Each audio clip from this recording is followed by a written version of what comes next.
21. Chilling in the library. Shinao Academy, library. How many times did I tell you? Stop ditching class. Looking disapprovingly at Gojo, Nana complained once again. She had enough on her plate when dealing with her own captain, but it seemed that without knowing, she had added another problem next to her.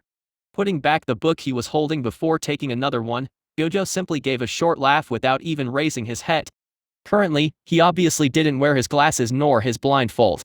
After all, no matter how powerful his eyes were, he wasn't absurd to the point that he could read with something covering them. Seeing him like this, Nana gave up and turned toward Toshiro, who was sitting next to him. Please, no matter what happens, don't grow up like him. Toshiro could only nod awkwardly. Nana had met all of Gojo's companions, and even though all of them were somewhat awkward around her because of her rank and temperament, they all understood that, deep down, Nana was a kind and gentle woman. Though she was somewhat strict. In fact, the closest to Nana after Satoru wasn't Toshiro, but Momo. Generally, she would also be present in the library, but she was currently held back since she and Kira were the representative of Class 1's first years. Satoru-ni-san, you should really calm down. I have overheard some of the students while coming here, and it seems like your fight with Karo-sensei is already known to all the students and teachers. Your infamy is continuing to grow. And so? This time, the two of them were stumped. Feeling the silence around him, Gojo sighed. He knew that they were worried about him. Though having people worry about him was really a foreign feeling. Look, what was my goal in entering the academy? Learning more about Kido and the basic knowledge from the academy. And what am I doing right now? See? Means and objectives. People always get entangled in what they shouldn't. Currently, I have basically succeeded in my goal. So, this academy has nothing to teach me anymore. Gojo wasn't joking. His status as a student had never been something he attached importance to. All he wished for was to obtain information and knowledge. In fact, you could even say that the academy is more of a liability currently. After all, as a student, even though he had access to a large amount of information, he also had many restrictions on what he could learn. As such, he needed to upgrade his rank, which meant becoming a Shinigami. If it wasn't because of the outing that will happen in the real world in 2 weeks, I would have already applied to graduate. He already had some grasp of Zanjutsu, and even though he didn't awaken a Shikei yet, having a Shikei was never the goal of that class. Otherwise, 99% of the students would never pass. Sighing, Nana decided to not insist. After all, she knew that Gojo wasn't a lazy man. He just had his priorities straight and discarded absolutely everything that wasn't necessary. What's more, she had to admit that the new technique he had created really intrigued her. After all, the women from the ISE family were unable to bond with an Asachi, and she wasn't an exception to the rule. Because of this, she seriously lacked means of attack. But if she could learn his Black Flash. Well, it isn't that easy. It had taken 1 week since their meeting for Gojo to create Black Flash, but even he had some trouble controlling it. Well, I didn't call you today just to scold you. Seriously. Don't stop, please. I must admit that being looked at coldly while being scolded by a glasses-wearing beauty has a charm of its own. Toshiro suddenly shivered at Nana's cold stare, but Gojo simply laughed. Haha, perhaps stopping is better. Wouldn't want to awaken some weird fetishes. Right? Nana could feel her headache growing. Gojo was really an attractive man, and she had to admit that he didn't let her be indifferent. Thankfully, each time she felt some feelings growing, he would destroy those budding feelings with his weird jokes. Could we talk seriously, please? Sorry, I will be serious. So, what is the matter? After making sure that he wouldn't continue with the joke, she began seriously. Did you decide which division you will join? Nana knew that Gojo's previous words were right. At his current level, he could graduate any time he wanted. In fact, with his talent in Kido and Hakuda, he could even enter any department he wished and could even be given a seat. This was how talented he was. Gojo took another book and said nonchalantly, well, I do have an idea in mind. But I am open to suggestions. Do you want me to enter your division? To be honest. No, my captain is already a pain. I wouldn't be able to take it if I had to add another one. Ouch. I feel my heart breaking at those hurtful words. Shiro, don't you think she is too mean? You will join the same division as me, right? Haha. All Toshiro could do was give an awkward laugh while averting his eyes. To think that even my little brother would discard me. Sigh, what a cruel world. Oh. The ice beauty smiled. You must be mistaken. No, I am sure I saw it. Nothing can go past my eyes. But seriously though, why the question? In about 10 years, the current captains of the 6th and 3rd Division will step down. This will create a vacuum in many divisions. Oh. You want me to gun for the captain position? Nana hesitated a little before nodding. I know it's absurd, but I feel like if it's you, it shouldn't be hard. At worst, you could become vice captain or 3rd seat. Though you can't become the captain of the 6th Division. There's nothing I cannot do. I am serious. Currently, there are 2 candidates for the position. Vice Captain Bakuya Kuchiki was already chosen to replace Captain Genrei Kuchiki. He was already judged to have all the qualifications, so it's just about him waiting now. Ah, nepotism at its finest. Not really. Not even one of the 4 greatest noble houses can choose a captain. To become one, you need to fulfill some conditions. Such as, the first one and the most common is the demonstration of the Bankai. This needs to be done in front of at least 3 captains, including the commander. The second way is harder since you need to be recommended by 6 out of the 13 captains and then get accepted by another 3 out of the 7 remaining. The final way is the hardest and simplest at the same time. You simply need to beat the captain under the witness of at least 200 members of his squad. Saying she frowned, frankly even if you become as strong as a captain, I don't advise you to choose this one. Aside from the 11th Division where it's basically a tradition for the new captain to kill the old one, if you become a captain using such a way, you won't be able to make it run smoothly. She really couldn't understand those muscle heads of the 11th Division. The 11th was overall the strongest division. Each captain of such a division should have been a precious resource. But the current captain, Zareki Kenpeki, was the 11th Kenpeki. Meaning that 10 captains died before him. This was incredibly wasteful and stupid in her opinion. But she had neither the power nor the drive to protest against such a tradition. Anyways, you talked about 2 candidates, right? That Kuchiki, whatever guy gunning for the 6th Division. So what about the 3rd? It's Bakuya. Bakuya Kuchiki. Yeah. Bakuya. Who cares about that? So, who is the second dude? Sai, the candidate for the position of captain in the 3rd Division, is the vice captain of the 5th Division. Jinichimaru. Serte, 2nd Division. Currently, Soi Fawn was seated on the chair of the leader of the Fawn family and as such did not wear her captain cloak. The Fawn family was a noble family affiliated to the Shin family. Normally, the current leader of the Shin family, Yushiro Shin, should have taken the position as captain of the 2nd Division. But, even though he was an incredibly talented young boy who would without a doubt reach his sister's level given enough time. As of now, he still didn't have the strength required to stand as a captain. Currently listening to the reports, Soi Fawn was at first a little bored, but she immediately straightened when she heard about Gojo and his feat. In the first place, Kara Fawn was no pushover, so for him to lose in a contest of speed and techniques showed just how much Gojo had grown in such a short time. But for him to create a technique that looked like Shunko? She believed that no subordinate of hers would provide fake information, so she did not doubt it. This made his worth in her eyes rise even more. Perhaps I should send him a special invitation. It was pretty common for special students to be allowed to participate in missions with some official Shinigamis. This was because having experience beforehand was always a good thing. What's more, the case of Jinichimaru had already left a precedent. So it wasn't a problem. It was just that she had already been refused once. She didn't have the face to be refused a second time. What should I do? 22, Shui Haizajai. Becoming a captain, huh? If he had to be honest, the position of captain didn't particularly attract him in any way. It was simply too much responsibility. Back then on Earth, the reasons he fought to become one of the higher-ups was to put a stop to the rampant corruption of those old bastards entrenched in their own way and usher a new wave by grooming talented individuals. With students such as Yuta and Yuji, 2 students with the potential to reach a level near his own, he could be said to have perfectly succeeded in his life goal. Currently though, thinking too much is useless. Gotta do what I gotta do. Closing the book in his hand, he stood up and belatedly realized that the sun was setting down. As such, after putting his glasses on, he placed the book back in its place and left. Nana and Toshiro had long since left the library and the library girl this time wasn't Hataru, so he simply decided to leave. As a vice captain, Nana was extremely busy and could only spare some time to meet him from time to time and help him. He was really grateful for all the help she had given him. As for Toshiro, he had to go to the Zanjutsu class.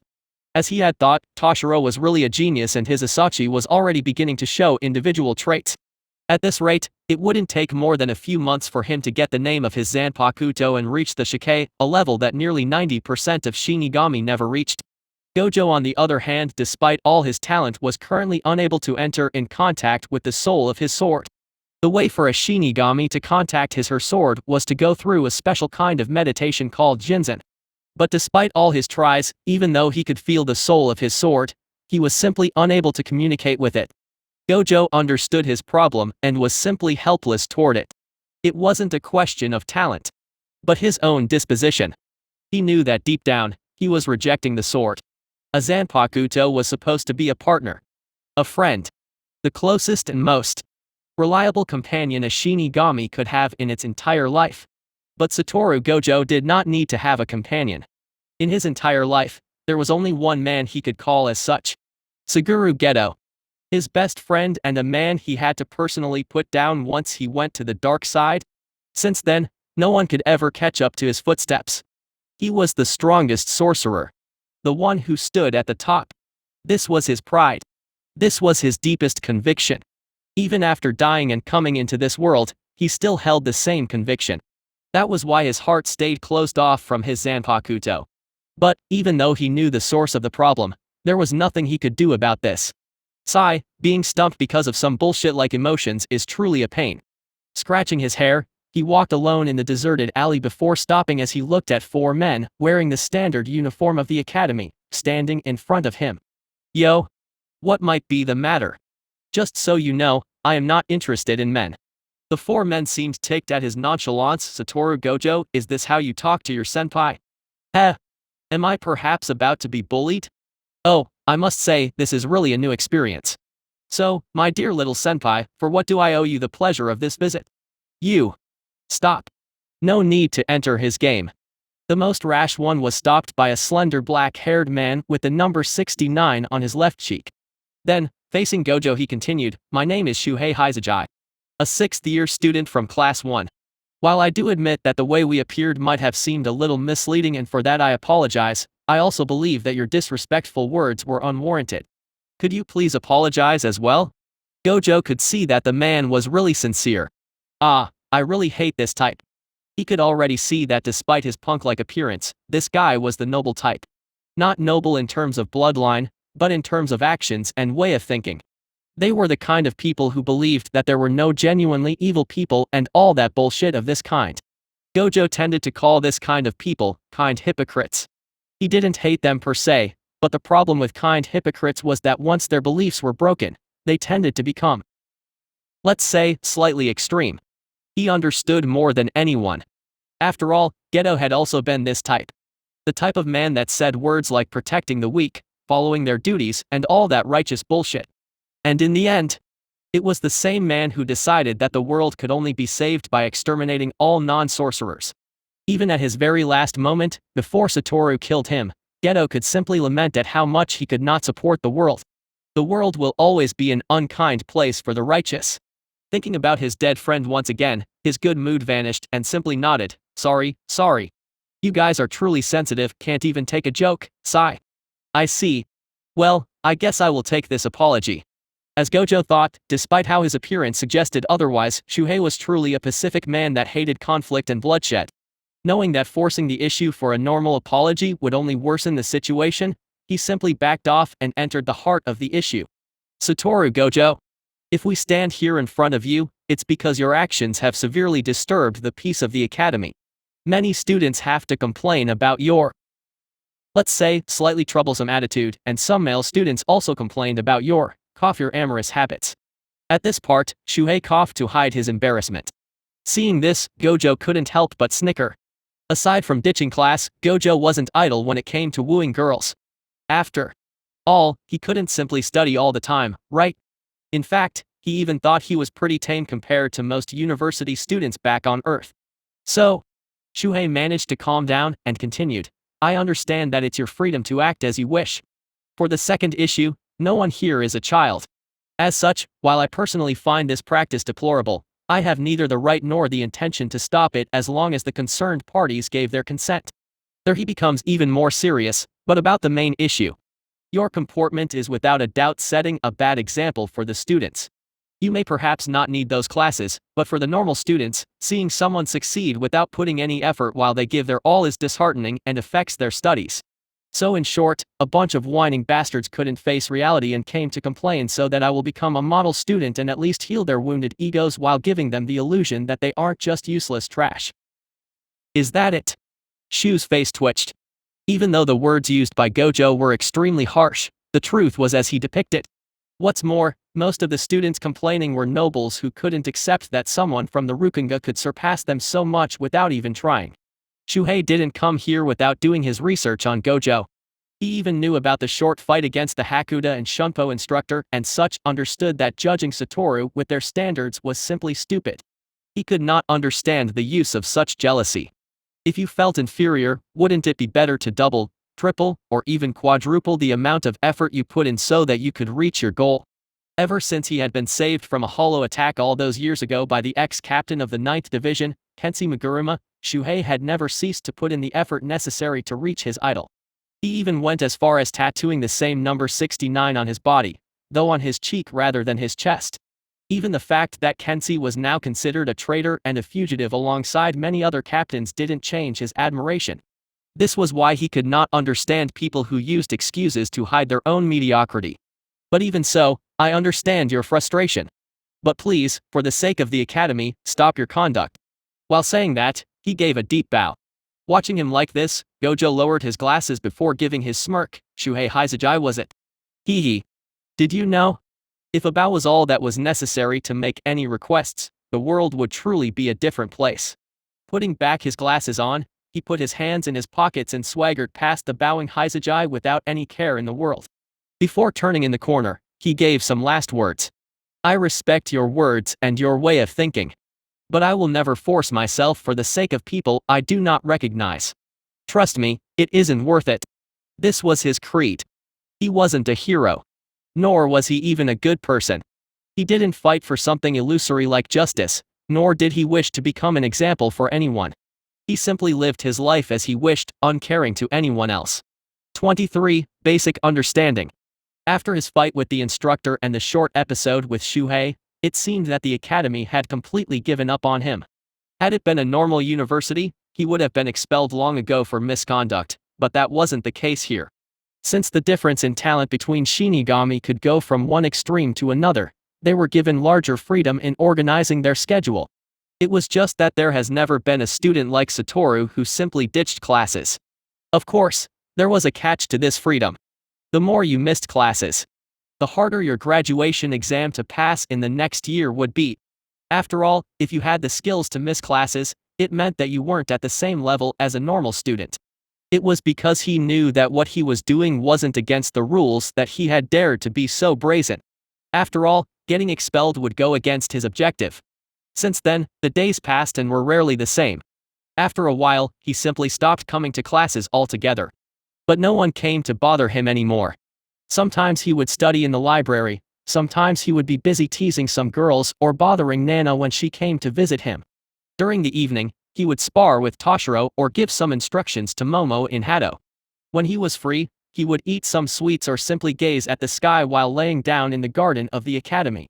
For everyone else, he was just ditching and playing around, but only those close to him understood how frightening he was slowly becoming. His mastery over Kido had already reached a bottleneck, but his recreation of Limitless was showing no sign of advancing. Still, if the current Gojo had to face him from the time he entered the Soul Society, he would completely destroy his past self. Currently sitting cross-legged under a tree, Gojo closed his eyes while having his sword on his lap and tried once again to communicate with his sword to no avail. What frustrated him was that he could feel that the sword was indeed trying to reach him, but he was simply unable to enter his inner world and see or hear the Zanpakuto spirit. This frustrated him so much that he felt like he should simply stop wasting his time with this useless junk. The moment he thought so, all connection was immediately cut off. He couldn't even feel the sword trying to reach him anymore. Fuck. For SATORU, his current failure was something he could not accept. I should really stop wasting my time. Limitless is the most important. The sword can come in later. Thinking so, he put the sword back in its sheath before placing it next to him and laid back against the trunk of a tree and thought. What was limitless? In the simplest way possible, it was a technique that allowed him to bring the concept of infinity into reality and distort space at will. In the past, he had divided this technique into 3 basic phases. The neutral phase, infinity. This was in a way the strongest defensive technique in his previous world since it brought the concept of an infinite distance between him and anything. Thanks to this technique, he was theoretically untouchable, but if that was really the truth, then he wouldn't be dead. Like all techniques, infinity had its own weakness. Like for example curse-breaking weapons or other ability to manipulate space such as domain expansion. The curse technique lapse, blue, which brought the concept of negative distance into reality, allowing him to draw everything toward him or a specific point by generating a magnetic-like force. If he could use this technique, he would be the nemesis of all Shunpo users. Finally, the curse technique reversal, red, which brought the concept of divergence into reality and created a repelling effect, making it the complete opposite of blue. Red was far more complicated than blue and he nearly died before learning it. Thankfully, once he learned these two, he was able to use the advanced technique, colliding limitless, purple. If infinity was his strongest shield, then purple was his strongest spear. Man, just thinking about this is giving me a headache. Even now he didn't understand why he could use the Rikugan but not limitless. This was really something that stumped him. Nonetheless, he knew that it shouldn't be too hard for him. All he lacked was a crucial step. Something that could serve as a cornerstone. He already had more or less an idea about what he should do. He needed to create the equivalent of a reverse cursed technique. This would be the first step. Growl. Rubbing his growling stomach, he stood up and decided that he needed to eat something. First year Class 1 homeroom. While Gojo was agonizing about his powers, the students of Class 1 were sent into an uproar as the homeroom teacher announced that they would be sent to the human world the next morning. For most of them, it had been decades if not centuries since they had died, and as such, it could be said that they all wished to see what the current world looked like. Now then, each of you should come and pick a ticket. This will determine which team you will belong to. Hearing this, Inamori raised her hand. Sorry to disturb you, teacher, but one of our classmates, Gojo SATORU, is currently absent. Should we call him? This will not be necessary. Because of his conduct, it has been decided in order to prove himself, SATORU Gojo will be alone, and this exercise will also serve as a test for him. Should he fail, he will be expelled. But do not make me repeat myself. Understood? Inamori could only sit back with frustration while the other students began to snicker, happy to know that they might never have to see that infuriating face again. Still, she didn't worry for Gojo. She knew very well that he could basically graduate. She was just unhappy at the treatment he was receiving. Looking at all the gloating students, she could only hide her anger. I am sure he is going to show them all. 24, Dongai. Shinao Academy. On a podium stood 3 students.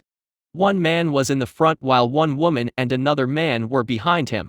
Further behind them was a closed door that seemed to float in the air. It was the Senkaiman, the official gate that people of the Soul Society could use to enter the living world. After making sure that all the first-year students of Class 1 were present, the one standing in front finally opened his mouth. I will first introduce myself. I am Shuhei Haizajai, a 6th-year student. Behind me are Kanazawa and Oga, my fellow classmates. Today, the 3 of us will lead you. An uproar sounded as most of the first-year students were astonished. Renji, who generally didn't pay attention to what was happening in the academy, couldn't help but mumble, "What the heck? They are acting like those 3 are some kind of stars. What? You don't know?"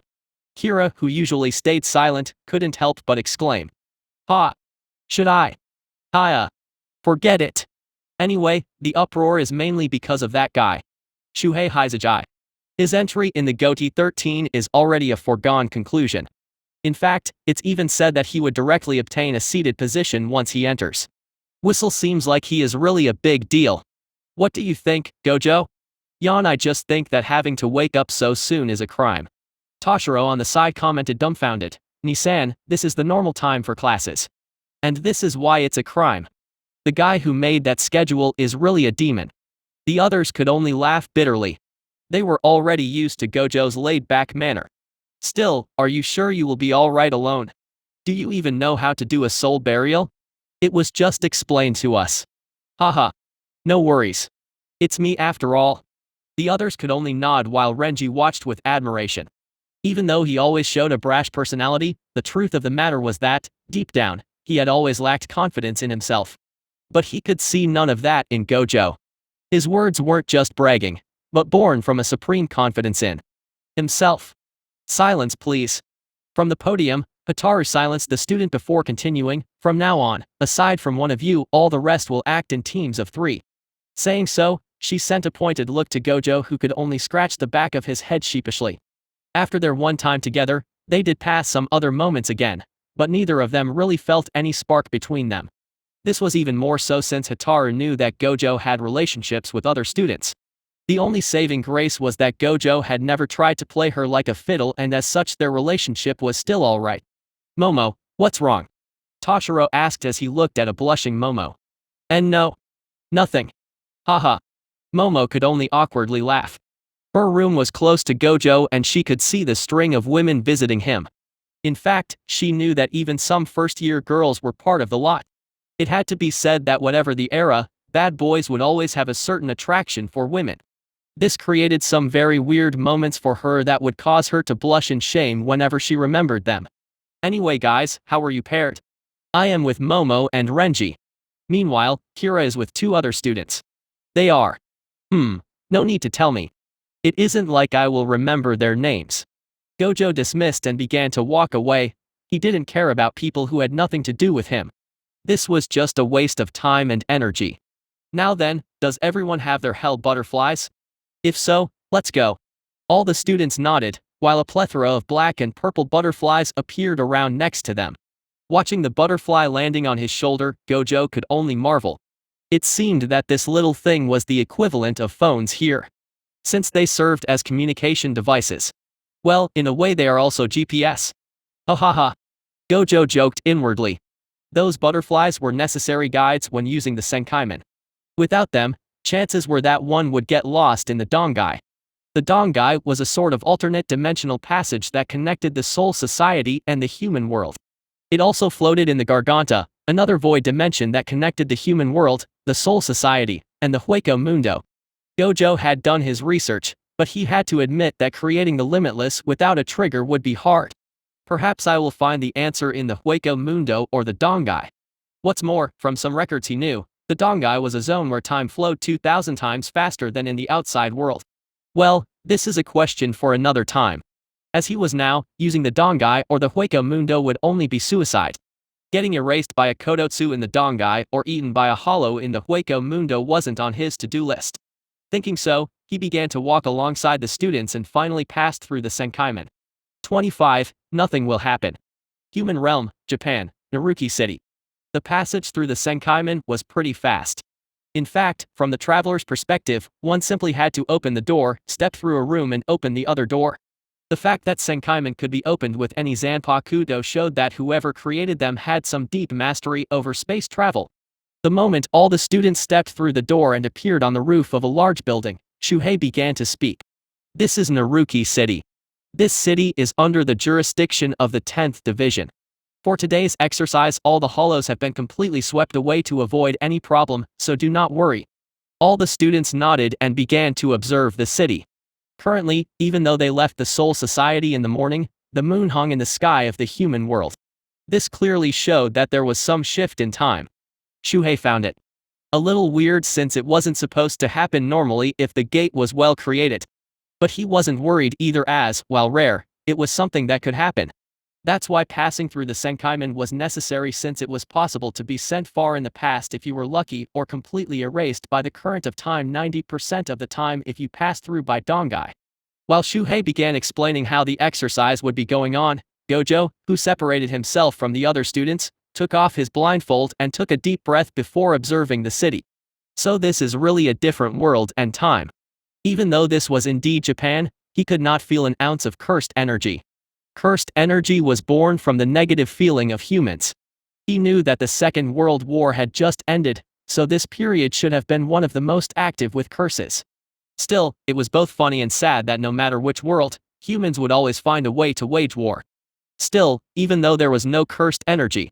This is so horrible. Momo murmured after coming next to him. Indeed. As far as the eyes could see, rows and rows of ghosts could be seen here and there roaming. Ghosts or spirits who stayed in the mortal humans for too long because of their lingering attachments could eventually transform into hollows once their chains of fate were corroded or be eaten by one.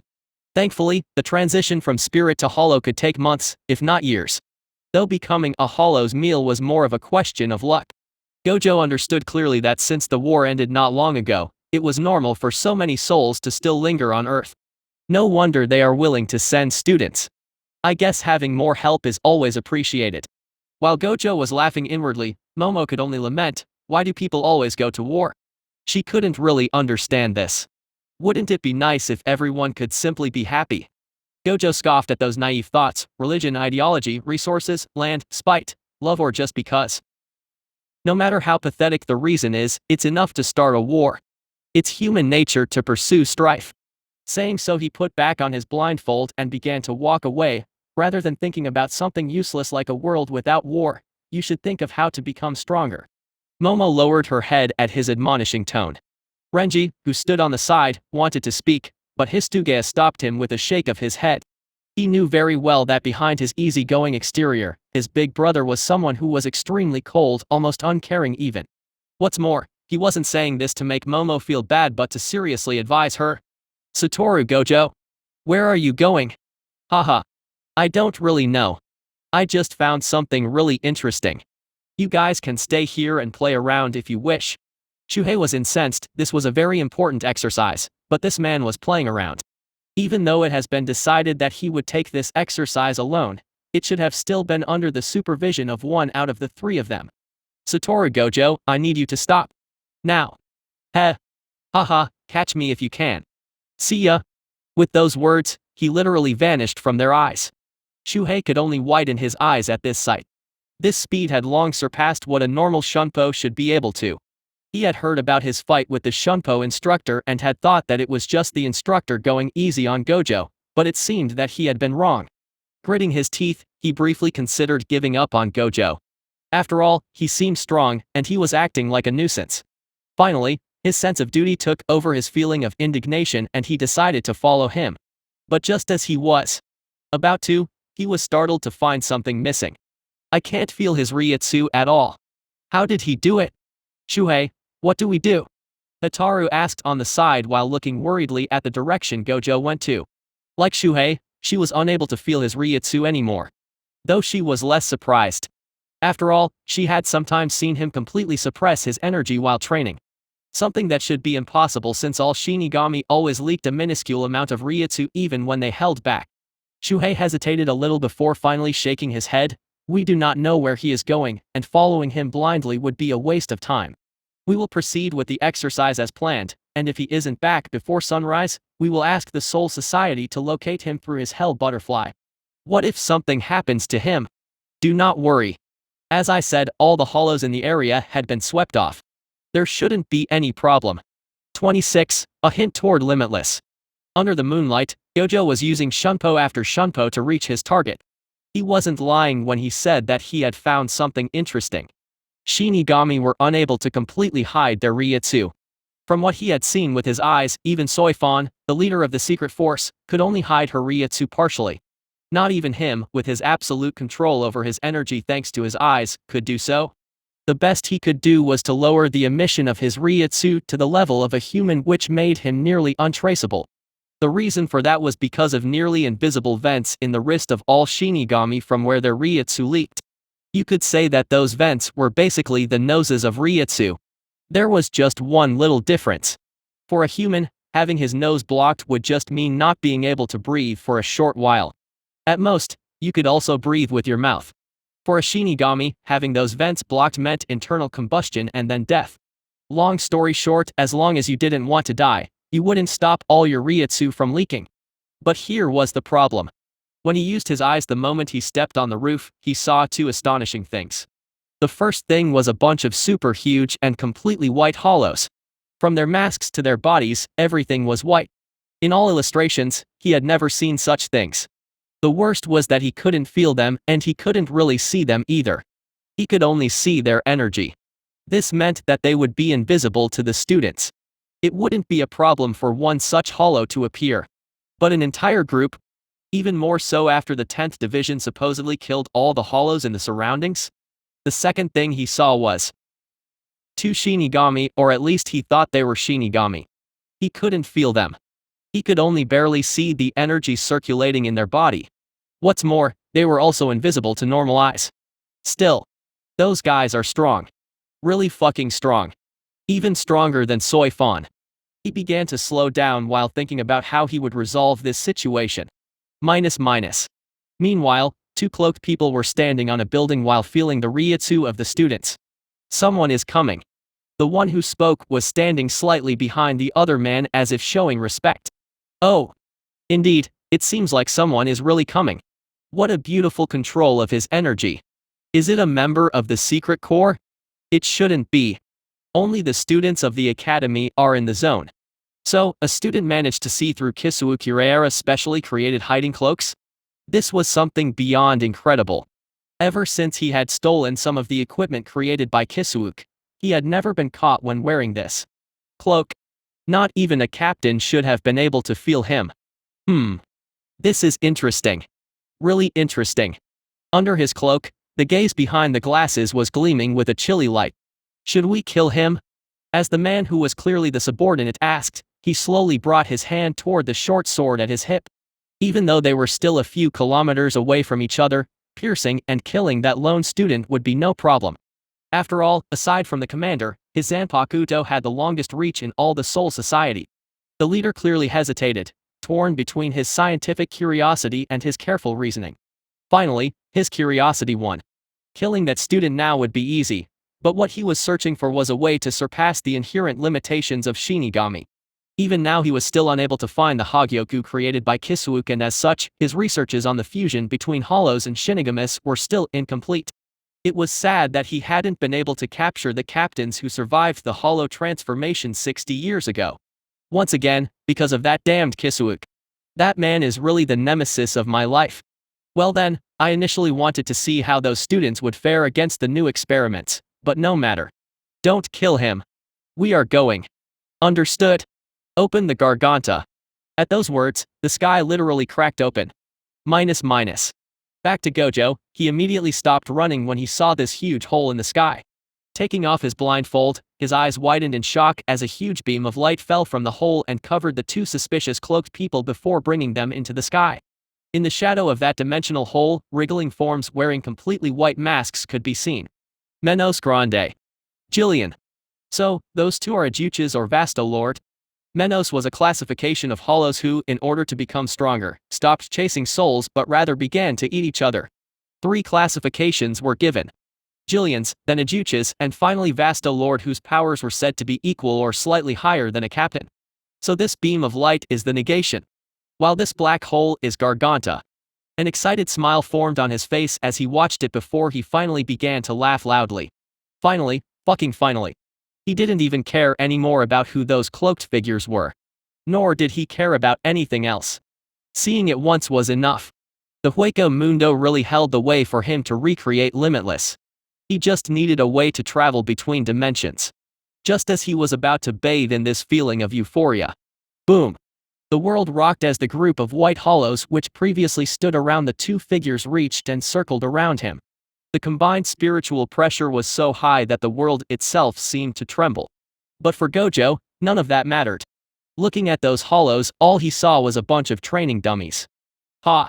This is going to be fun.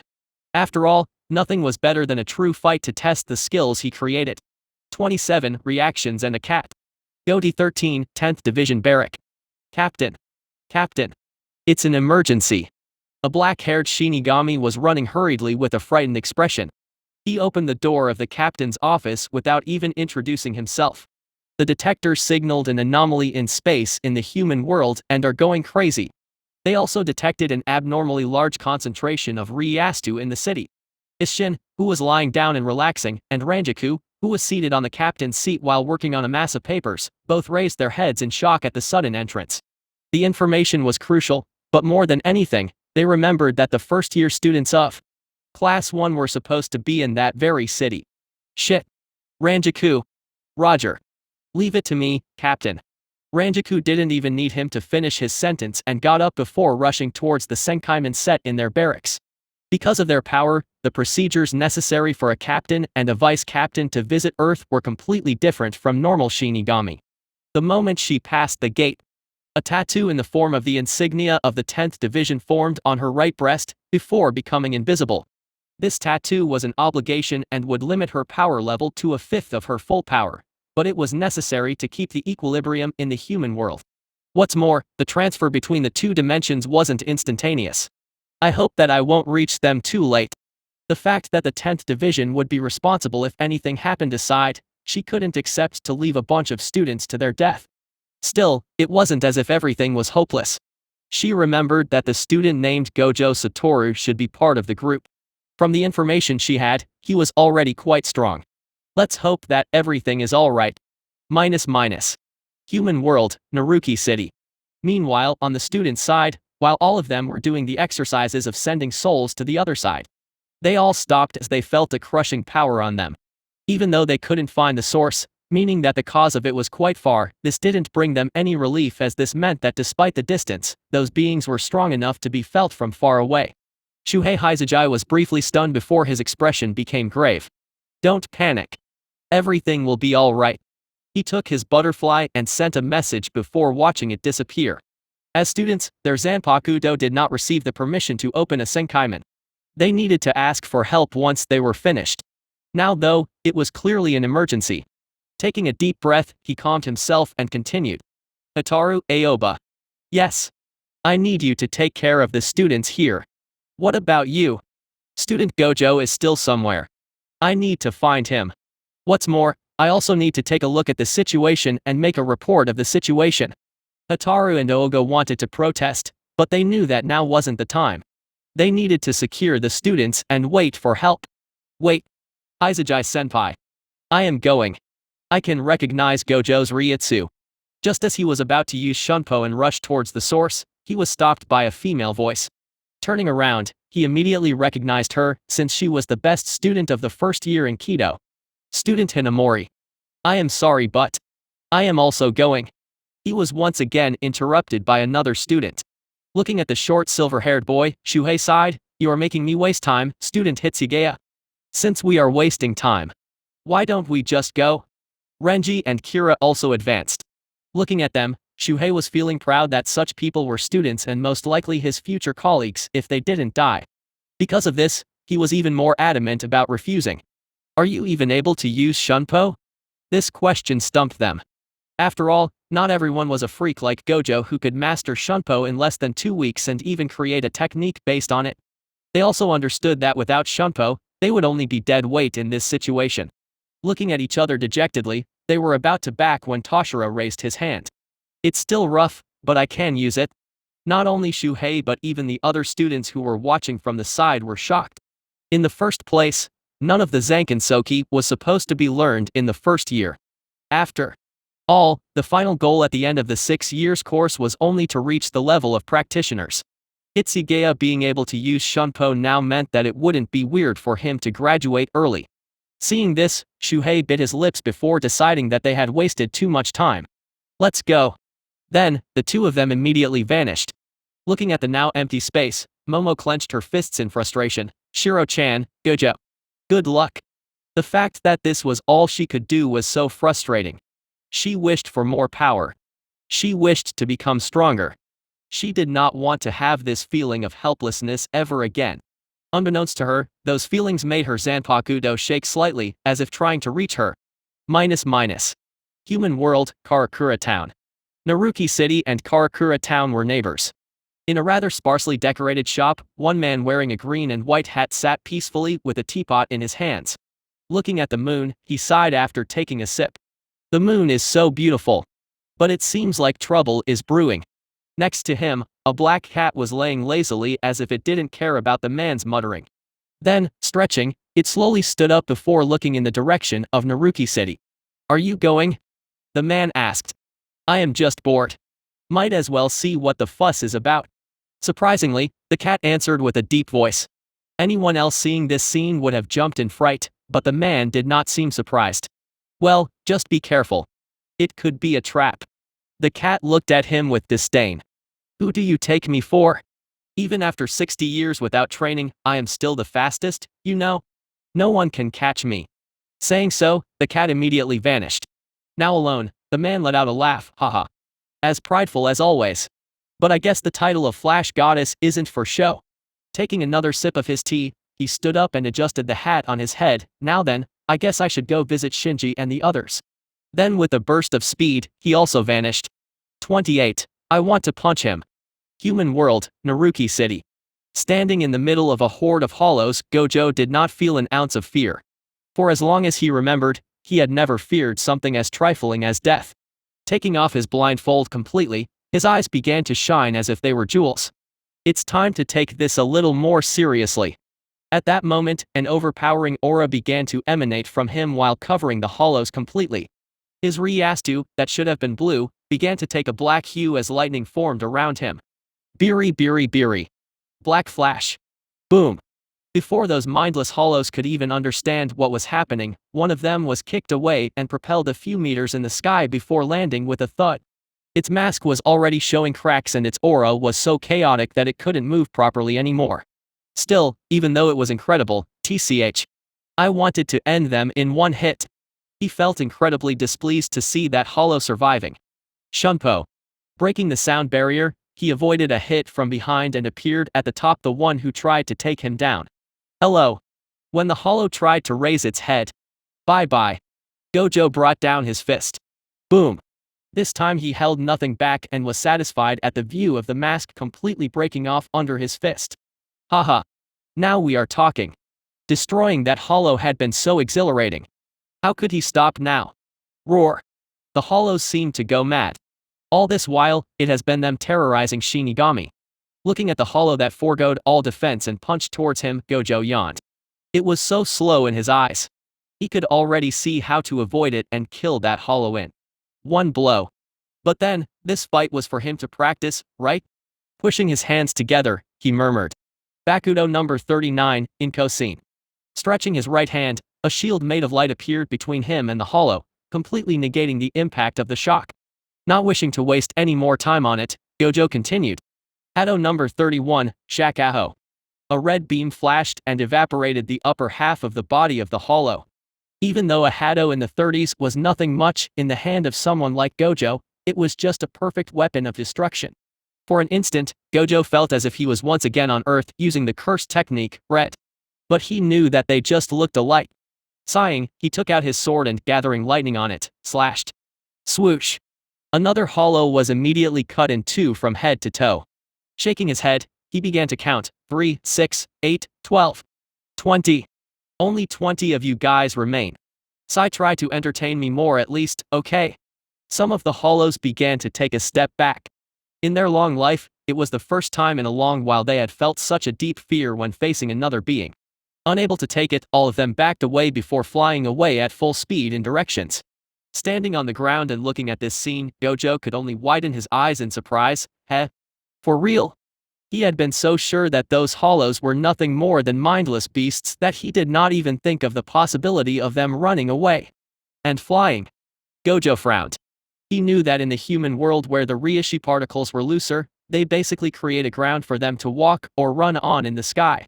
But since it was close to impossible in the Soul Society, he had never seen anyone do it, and it couldn't be taught to first-year students either. What's more, looking around him, he could only see utter devastation. Thankfully, it was an inhabited zone, so there were no victims. But still, he could only scratch his head in embarrassment.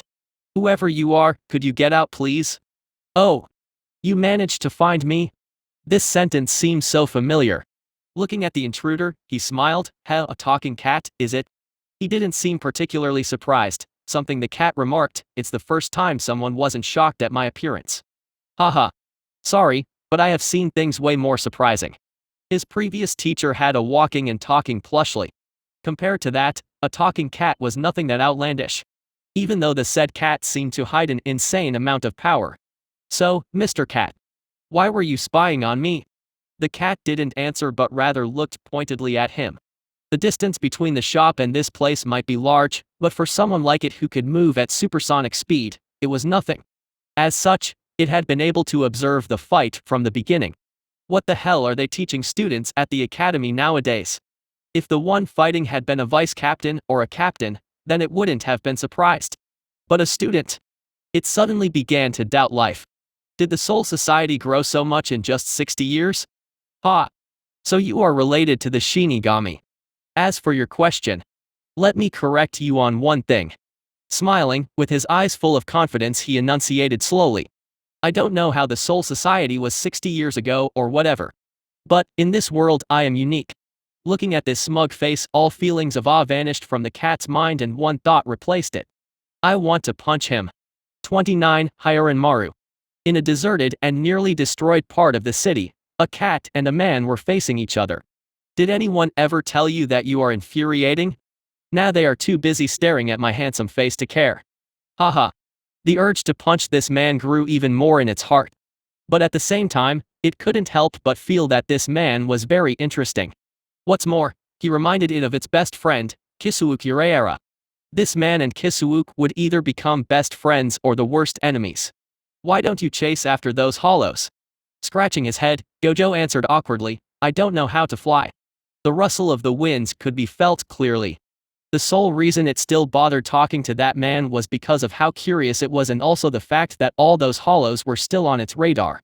Even though they were hard to spot for most people, it was a specialist in tracking and killing. As for Gojo, the truth of this matter was that he was quite nonchalant by nature. Even though he wasn't cruel enough to look at innocent people getting pulled in this situation, he wasn't bursting with a spirit of justice either. Talking with that mysterious cat was way more interesting for now. The cat, on the other hand, was completely dumbfounded before nodding in understanding. It had been so surprised by the power this boy was showing that it had forgotten the boy was still a student. Well, it isn't that hard. Saying so, the cat began to walk toward Gojo, but at its third step. Oh! Gojo exclaimed as he saw the cat's step resting in the air. Then after a few steps, it was basically standing in the sky. At least that's what it looked like for normal people. But for Gojo. So this is how it works. In his eyes, he could see bluish spiritual particles floating in the air, gathering under the feet of the cat. It was a little surprising to see a cat use spiritual power like this. But once again, this wasn't much for him. The plushie aside, he even knew a panda that could speak and use cursed energy so well. The cat, on the other hand, was astonished once again. This skill wasn't a hard skill by any means. But it hadn't even explained anything yet. Is it those eyes? It could feel that those eyes were in no way normal. In the first place, why was this guy so handsome? Shaking its head, it continued, flying necessitates the use of reishi. Even though the only race that can really make use of reishi are the Quincy, simply gathering it under our feet isn't hard. Though it's near impossible in the Soul Society or the Hueco Mundo. Even though he already knew all this, he couldn't help but muse. Say, if someone could manipulate all the reishi as they wished, wouldn't he become the god of the Soul Society? The cat simply looked at Gojo in silence before sighing. Why do I only meet the crazy ones? It could only mourn its luck. Minus. On the other side of the town, Shuhei Hizajai was also mourning his luck. Though for far more life-threatening reasons. Huff. Currently, Hizajai and them were being surrounded by 3 hollows of the likes never seen before. They didn't know from where they appeared from, but it was clear that those 3 were initially fleeing from something else. Now, how do we escape from this? He thought bitterly as he tightened the grip on his sword. The situation was dire, and he did not know when help would come. What's more, even though he had managed to avoid the claws of one hollow which aimed for his head, a part of his chest was still pierced and he was bleeding profusely. Hitsugaya meanwhile wasn't faring that much better. Even though he was a genius, it was still his first real fight. Because of this, at first, he had been too stiff and received many wounds that he could have avoided normally. Because of the stress and his bleeding wounds, Toshiro could already feel his mind becoming slower. Oh. I am so lame. Murmuring to himself, he bit his lips hard as blood began to leak. He had been all gung-ho about going to find Gojo. He had thought that with his current level, he wouldn't be a dead weight like the last time with Momo. E/N, Nero. But the reality was so disappointing that it was laughable. I am sorry. Ni-san, Momo, it seems like this is the end for me. Is this all you amount to? Just as he was about to give up, a deep rumble sounded in his mind. Who are you? A cold wind went past him, and when Toshiro turned around, he wasn't in the city anymore, but rather in a tundra entirely covered in ice.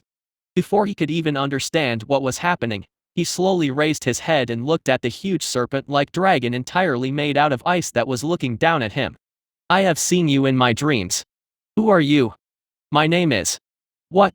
He didn't understand why, but he wasn't able to hear the full sentence. Is it still too soon? Is it really all you amount to? Are you going to give up like this? Without accomplishing anything? What do you know? Toshiro grew incensed. He wasn't stupid and understood that this ice dragon was most likely the spirit of his Zanpakuto. Still, he couldn't accept being berated like this when he had clearly given his all. The dragon scoffed, if you have really given your all, if you really used everything at your disposal, then why do you still fear me? Toshiro fell silent. All his life, he had lived in loneliness. With only Momo and his grandmother being the few sources of warmth in this world. In the past, he didn't understand why, but after joining the academy, he understood that he was born with a rare kind of Ryutsu that was already attuned to an element. Ice. The reason he was always alone and why people feared him was simply because of a power he did not even know the origin of.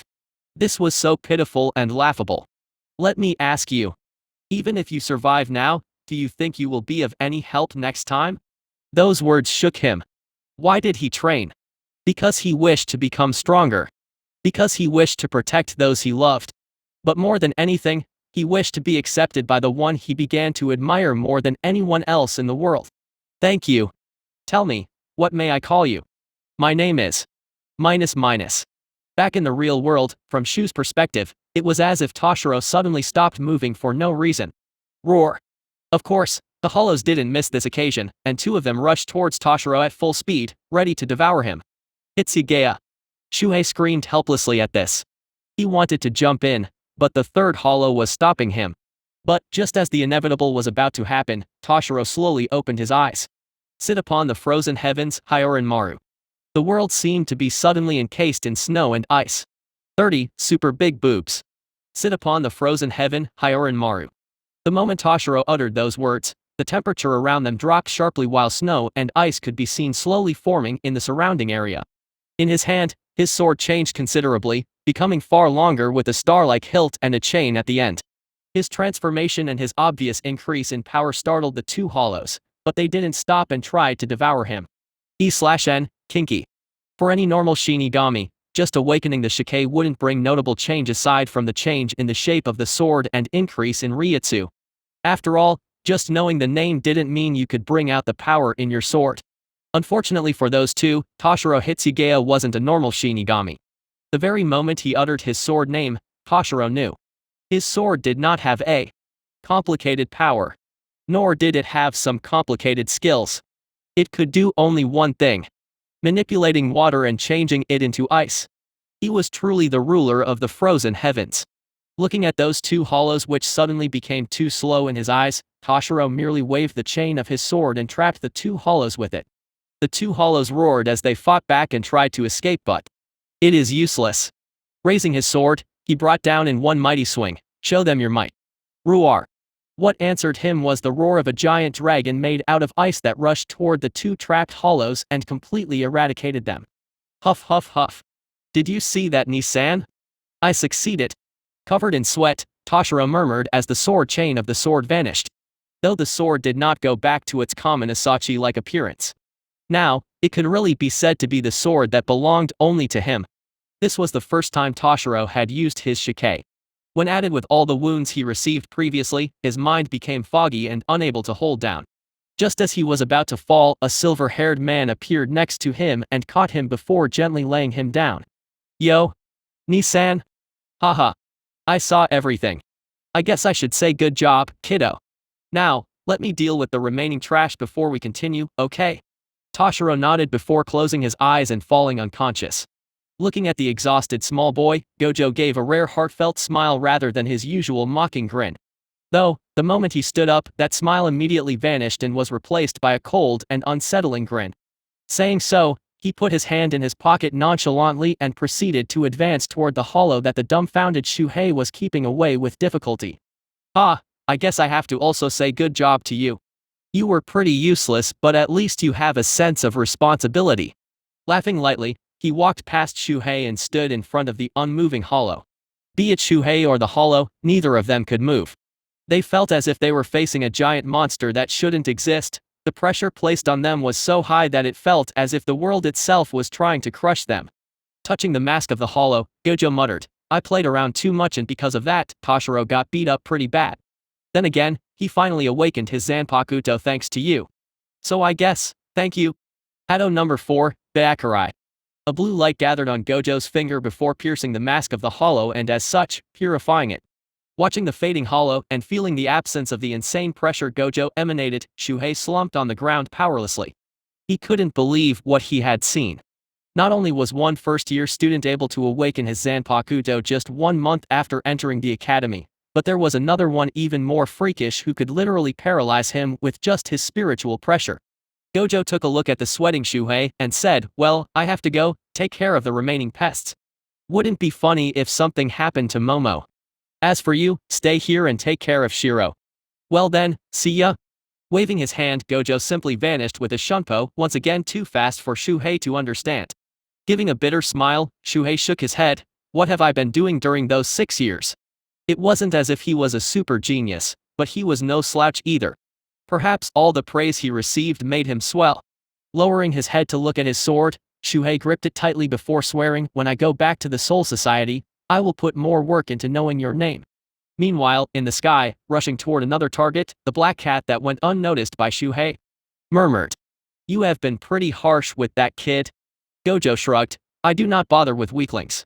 But I hate people who could become strong but waste their potential. If he doesn't awaken even after that, then that's simply all he will amount to. I see. I thought that this guy was merely an infuriating braggart, but I must reassess my opinion. In its long life, it had seen hundreds of so-called geniuses. It itself was one, Kisuuken basically, all the people at captain level were people who could be called geniuses. That's why, for it, what mattered the most was the personality. After all, weren't they bouted out of the Soul Society after falling in the traps of another terrifying genius? This guy, though, was different. Neither warm nor cold. Indifferent to the world and looking down on everything but still caring for a selected few who fit his standards. A man who could watch innocent people die without any burden as long as he wasn't the cause.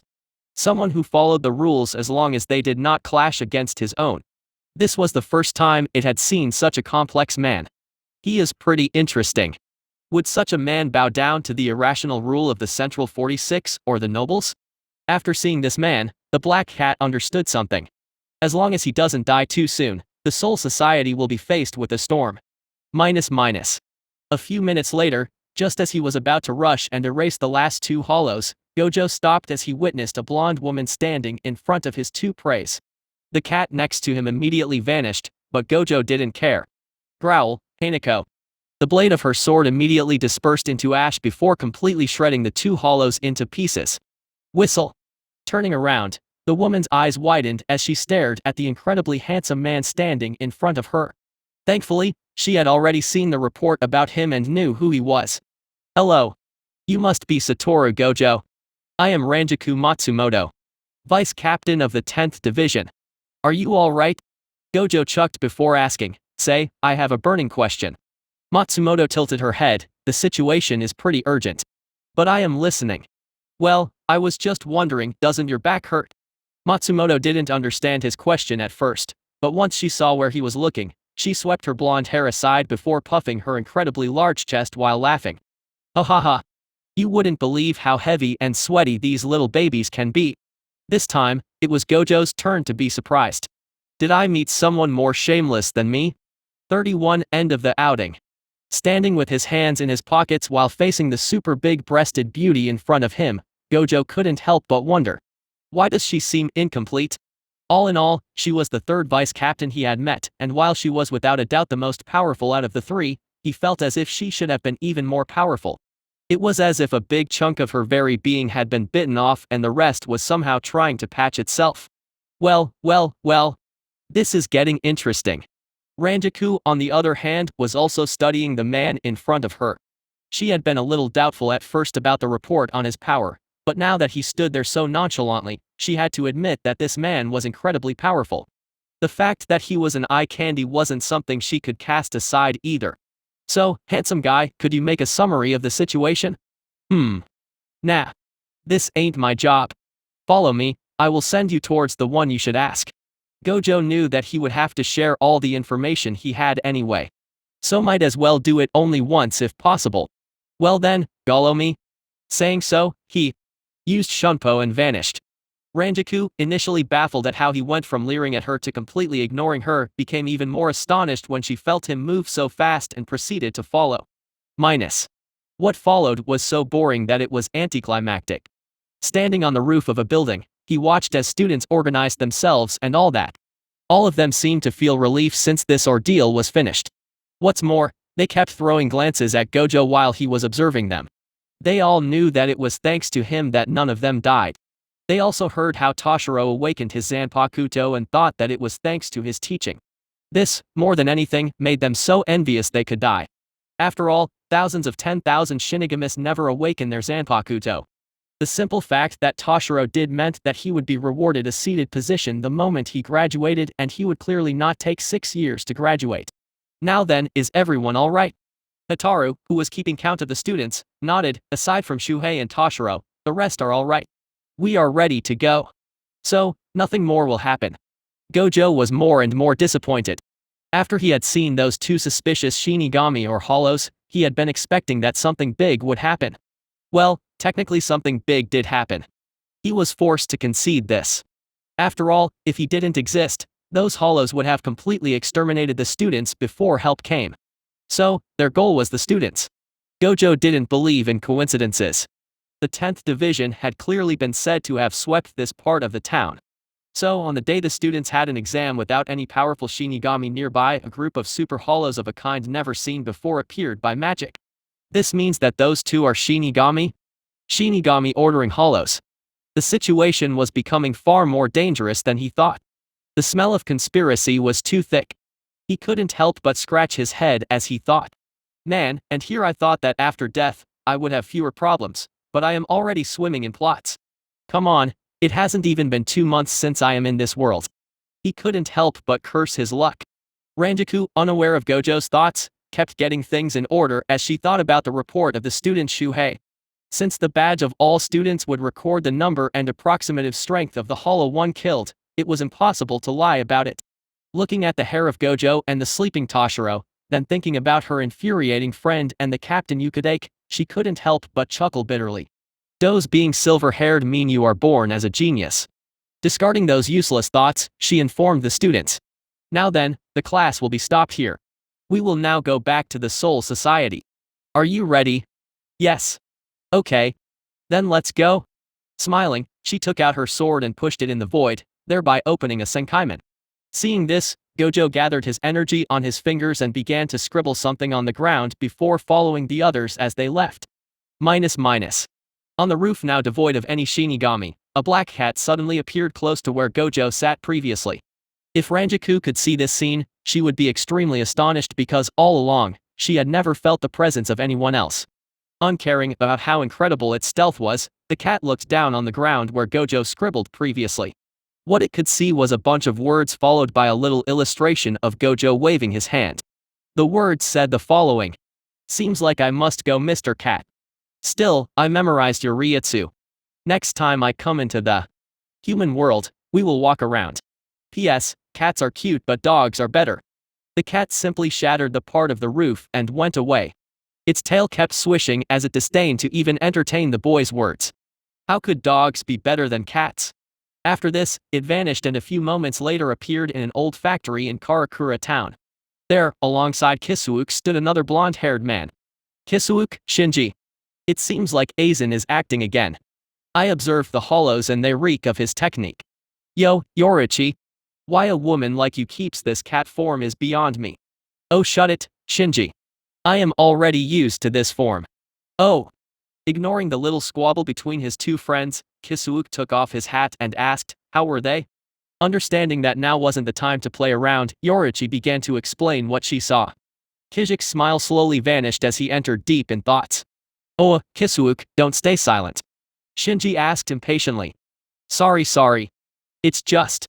From what happened 60 years ago, we know that Aizen was trying to break the natural limits of our species by creating Shinigami who had the characteristics of hollows. Saying so, he threw a careful glance at his friend. After all, Shinji was one of the victims of that experiment.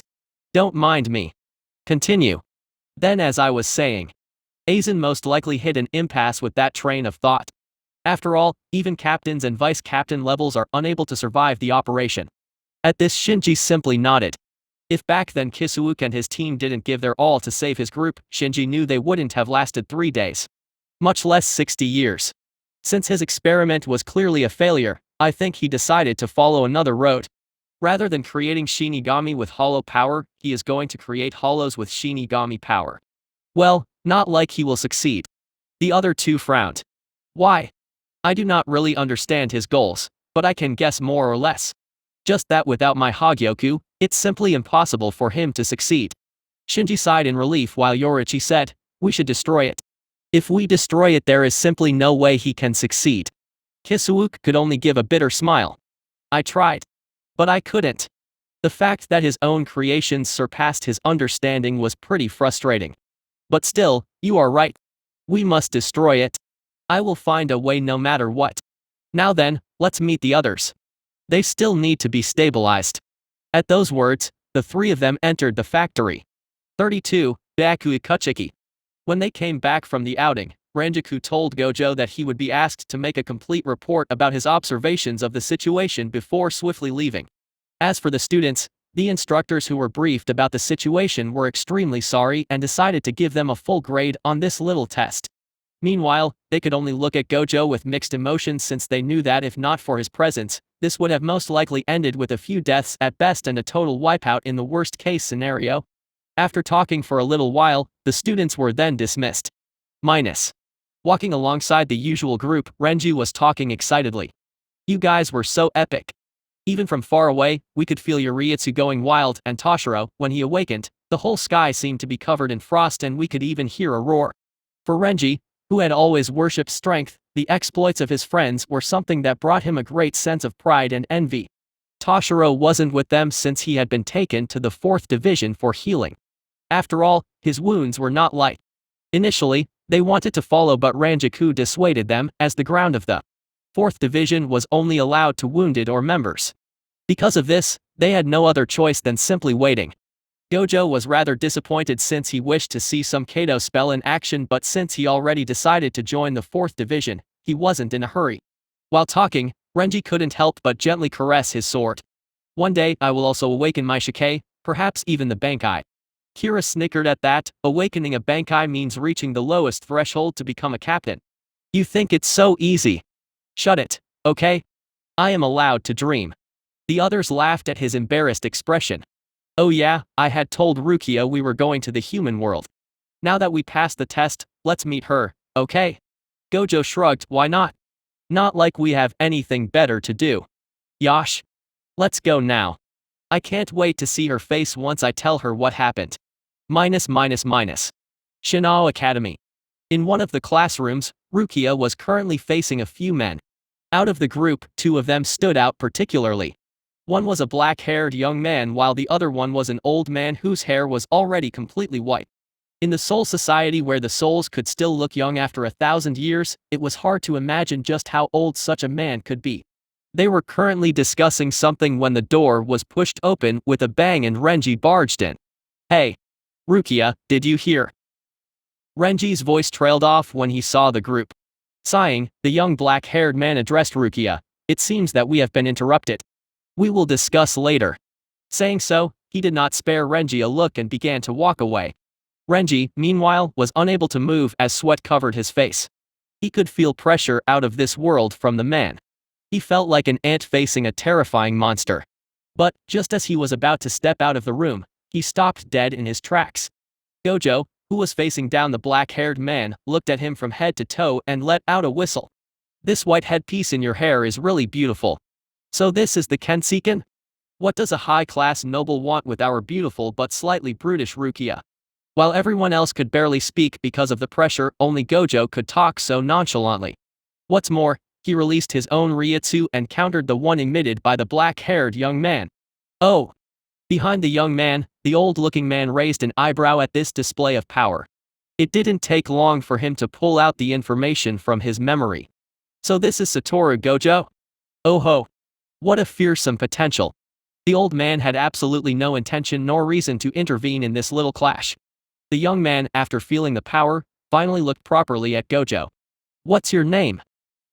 You do know that you have to introduce yourself first before asking someone to do the same? The man's eyes twitched. There were many things he wanted to say, but remembering the promises he made on the grave of his wife, he calmed down. I am Byakuya Kuchiki, 28th head of the Kuchiki family. What about you? Gojo wanted to leave some snarky comments, but he wasn't an unreasonable man. Gojo Satoru. From the Rukunga. Byakuya didn't seem particularly surprised. Even though he had his pride as a noble, he never looked down on anyone because of their origins. Otherwise, he would have never married someone from the Rukunga despite all the complaints he received. He simply looked down at everyone by default until proven otherwise.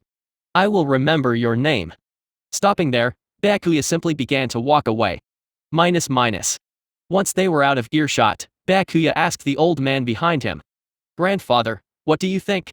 The old man was none other than Ginrei Kuchiki, one of the oldest members of the Goti 13 and also one of the strongest. Ginrei thought for a while before nodding. If you fought against him without Shikei or Bankai, your chances of winning would be meager. Byakuya clenched his fist and did not oppose the opinion of his grandfather. In this world, there were only two people he could call his teachers. The first one was the now fugitive, Yoruichi Shin, who taught him everything he knew about Shunpo.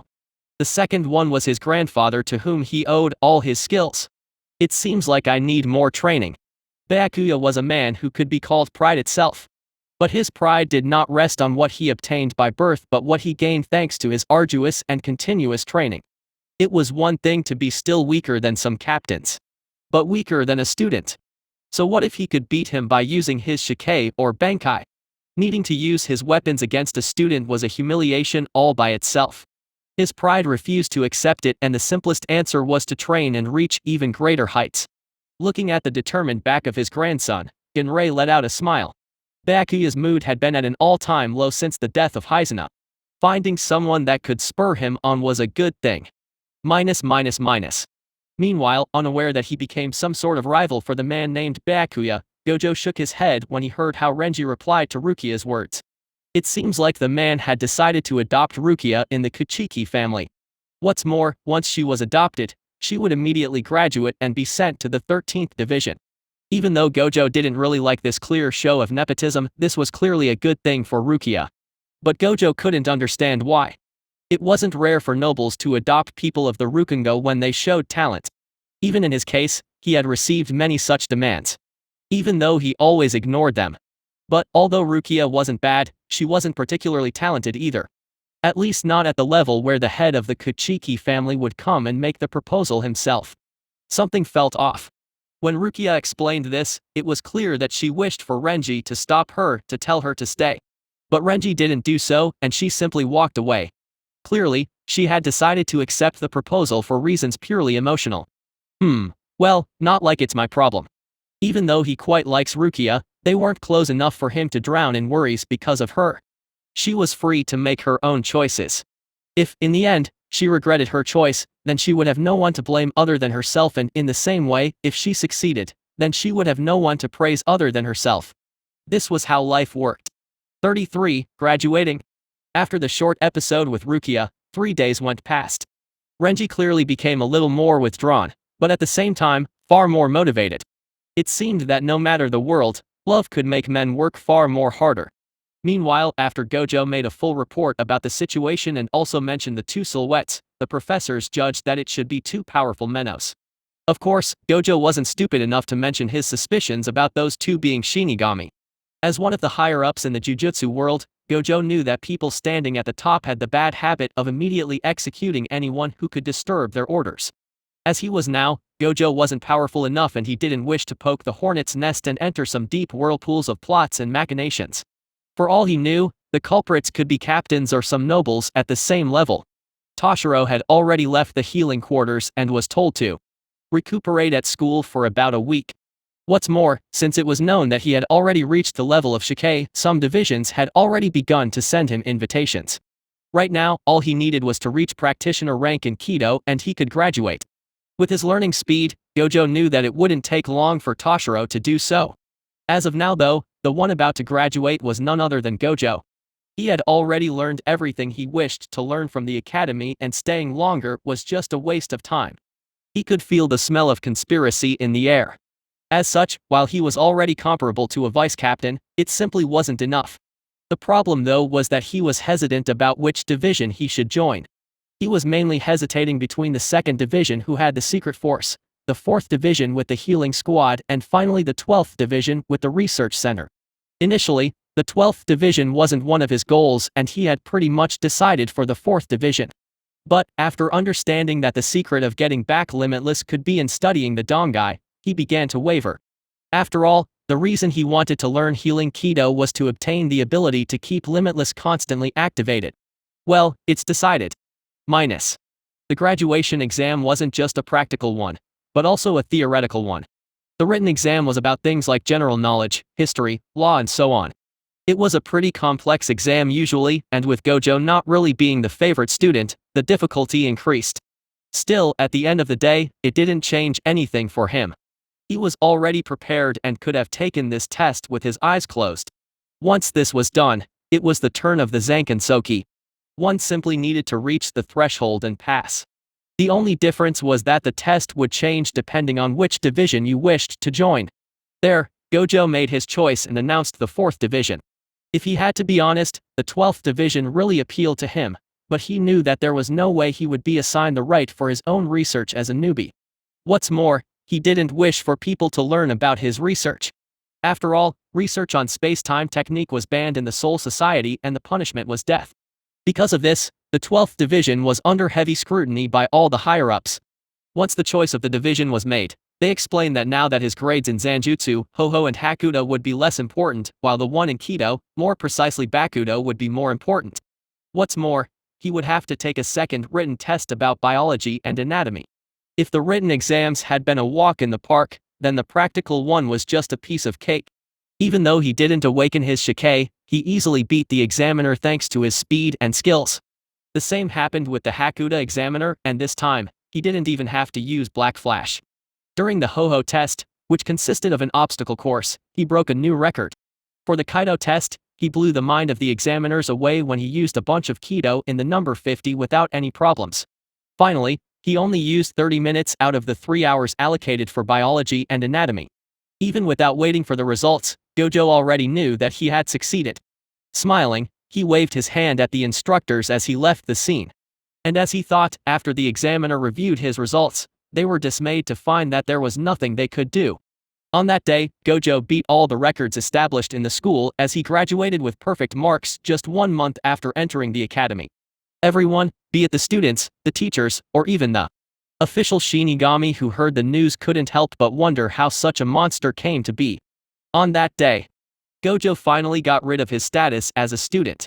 Epilogue 2, Dangerous Woman Troublesome Woman. Serte, 4th Division. Under the moonlight, a beautiful black-haired woman wearing a black kimono and a white cloak with the number 4 on the back sat quietly as she sipped on her green tea while gazing at the reflection of the moon on the artificial lake. Next to her, a tall silver-haired woman also stood silently. In fact, calling her tall would be an understatement, since she reached an impressive height of 187 centimeters. A height only a few men could reach. Still, this changed nothing about her beauty. Compared to her, the black-haired woman's petite frame and kind smile gave her a motherly aura. It was a picturesque scene. Anyone seeing this would think of a knight protecting a beautiful and helpless woman. They couldn't be any more wrong. Izane Kotetsu, the vice captain of the 4th Division, thought silently.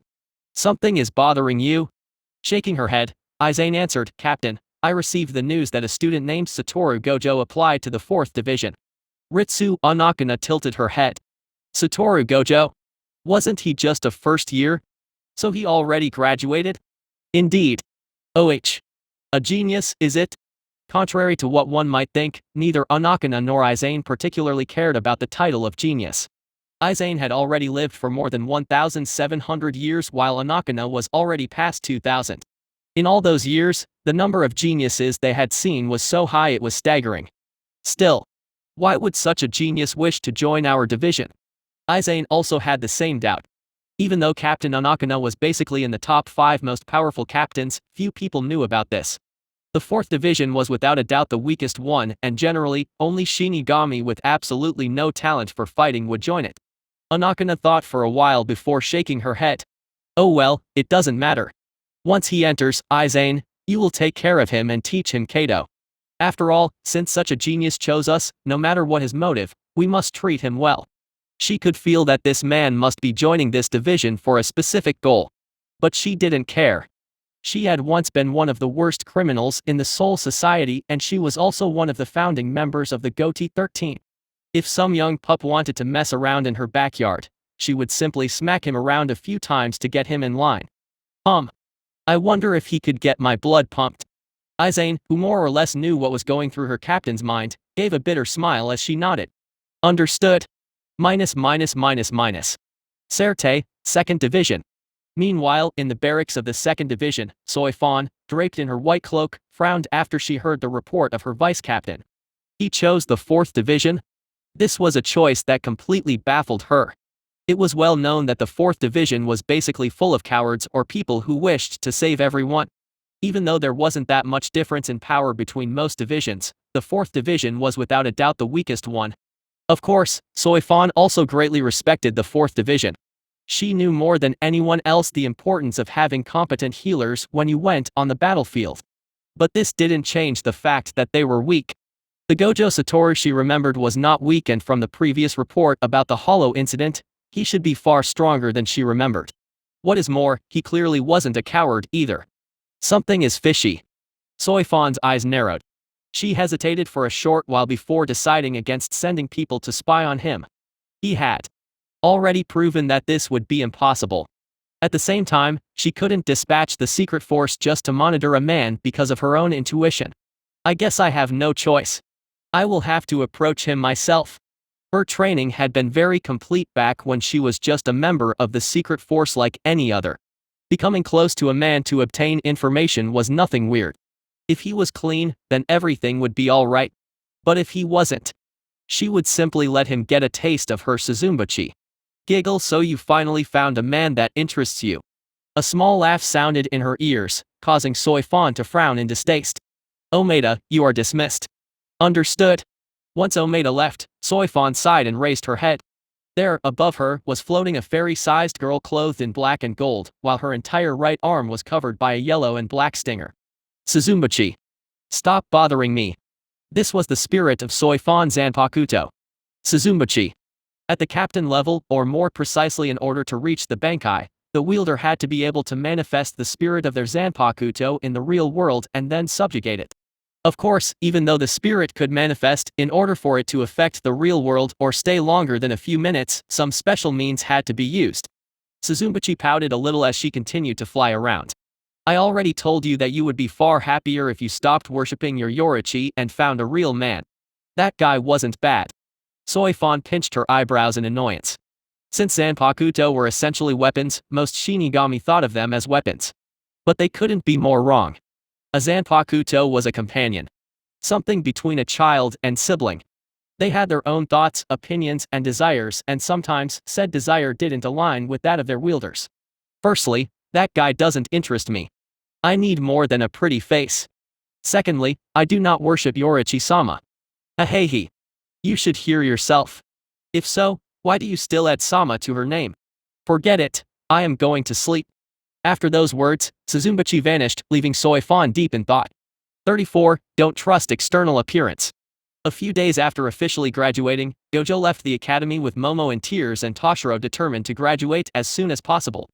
Rukia had already left the academy and joined the Kuchiki family as well as the 13th Division. Currently, he was standing in front of the door of the academy as he waited for someone to come pick him up. The Serte was like a giant maze, and each division zone was as large as a little city. Because of this, new recruits had to wait for members of the division they chose to come to pick them up in order to avoid getting lost. This time, Gojo wasn't wearing his white and blue school uniform, but a fully black kimono with wide pants as well as his usual blindfold covering his eyes. The sun was already shining high in the sky and the temperature was steadily rising. But, thankfully, he didn't have to wait long. Sorry. Looking in the direction of the voice, he saw a tall woman running toward him with her cheek flushed, though clearly more from embarrassment rather than fatigue. Once she finally reached him, she said, cheek still flushed, I am so sorry. I was supposed to come sooner, but I had an emergency. She flushed even more at this bold-faced lie. After all, she had just overslept. But how could she keep her pride as a senior if she gave such a lame explanation? Gojo lowered his blindfold and looked at the woman in front of him. A woman nearly as tall as him, short silver hair, a well-toned body with beautiful curves neither too small nor too big. She nailed the tomboy look perfectly. Yeah, I like her. Hello, my name is SATORU Gojo. Though you should already know this. Aizen immediately became more flustered. Oh. Where are my manners? Ahem. Putting on a more serious expression, she continued, I am Aizen Kotetsu, Vice Captain of the 4th Division. SATORU Gojo, welcome to our division. I hope we will have a happy collaboration. I wish the same.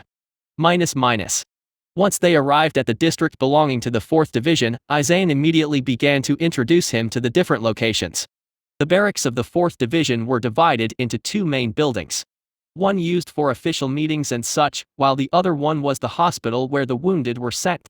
Watching the young women wearing pink kimonos akin to nurse uniforms, Gojo nodded imperceptibly.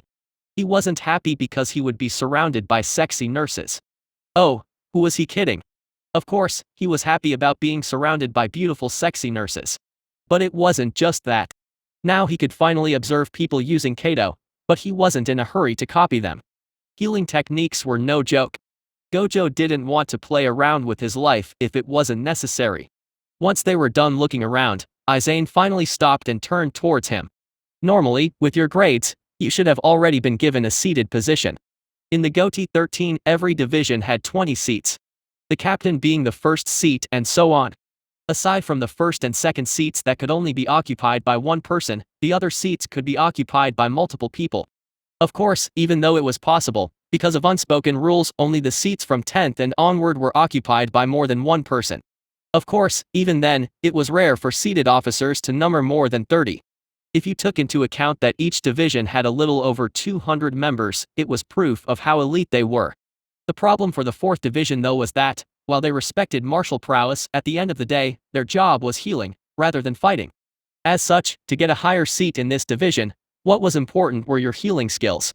Even though this was the rule, Aizen couldn't help but be a little embarrassed. After all, even though she did not care about the genius title, it went without saying that if Gojo had chosen any other division, being offered a seat in the top 10 would have been a piece of cake. In fact, there was already a betting pool about how long he would last before asking to be transferred to another division. Gojo, of course, understood all of that. Different places, different rules. This was easy to understand. He just had to become the best, and nothing else would matter. There is no worry. Placing her hand on her chest, Aizen let out a sigh of relief. Well then, I guess you must be tired. We need to visit the captain first, and then I will direct you to your personal quarters, and that will be it. Oh, I am finally going to meet that woman. Ritsu Onakana. She was another reason he was so interested in this division. After all, from what Nana said, the captain of the 4th Division was one of the few people to have reached the master rank in Kido, alongside the captain commandant. Nodding at Aizen, he began to follow her and entered the hallway leading toward the office of the captain. At first, everything was alright. But the more he walked in, the heavier he felt. Gojo had experienced many kinds of Ryutsu over the past months. And when he felt the power of that one behind the door, all he could say was, badass. It wasn't just a question of power, but also control. He could see it clearly. The energy wasn't affecting Aizen as if it was consciously avoiding her. Gojo was sure about something. If he fought that woman as he was now, he would die. When they finally reached the door. Knock knock knock. Good morning Captain, it's Aizen Kotetsu and the new recruit. May I enter? Enter. Opening the door, Aizen gave place to Gojo, who, once he entered, was astonished by the stunningly beautiful woman sitting in front of him. But more than anything, as he observed the amount of energy stored in her body, Gojo could only murmur, "What a frightening woman." It was simply insane. His frame of reference was broad enough to make some basic comparisons, and he understood one thing: comparing his woman to normal Shinigami was an insult. Gojo had to accept that he felt goosebumps, like a lot of snakes were crawling on his skin. His heart was beating fiercely as adrenaline surged in his mind. This was it. This was what he had really been searching for. Gojo had a hunch. That woman will be essential to him one day. 35. Don't trust external appearance. 2. Oh. Gojo wasn't the only one surprised. This morning, just before she received them, she sat in thought while being bored as always. Since the day she resigned as the first Kenpeki, joined the 4th Division, and changed her name from Yaru to Ritsu, she had reined in most of her murderous impulse.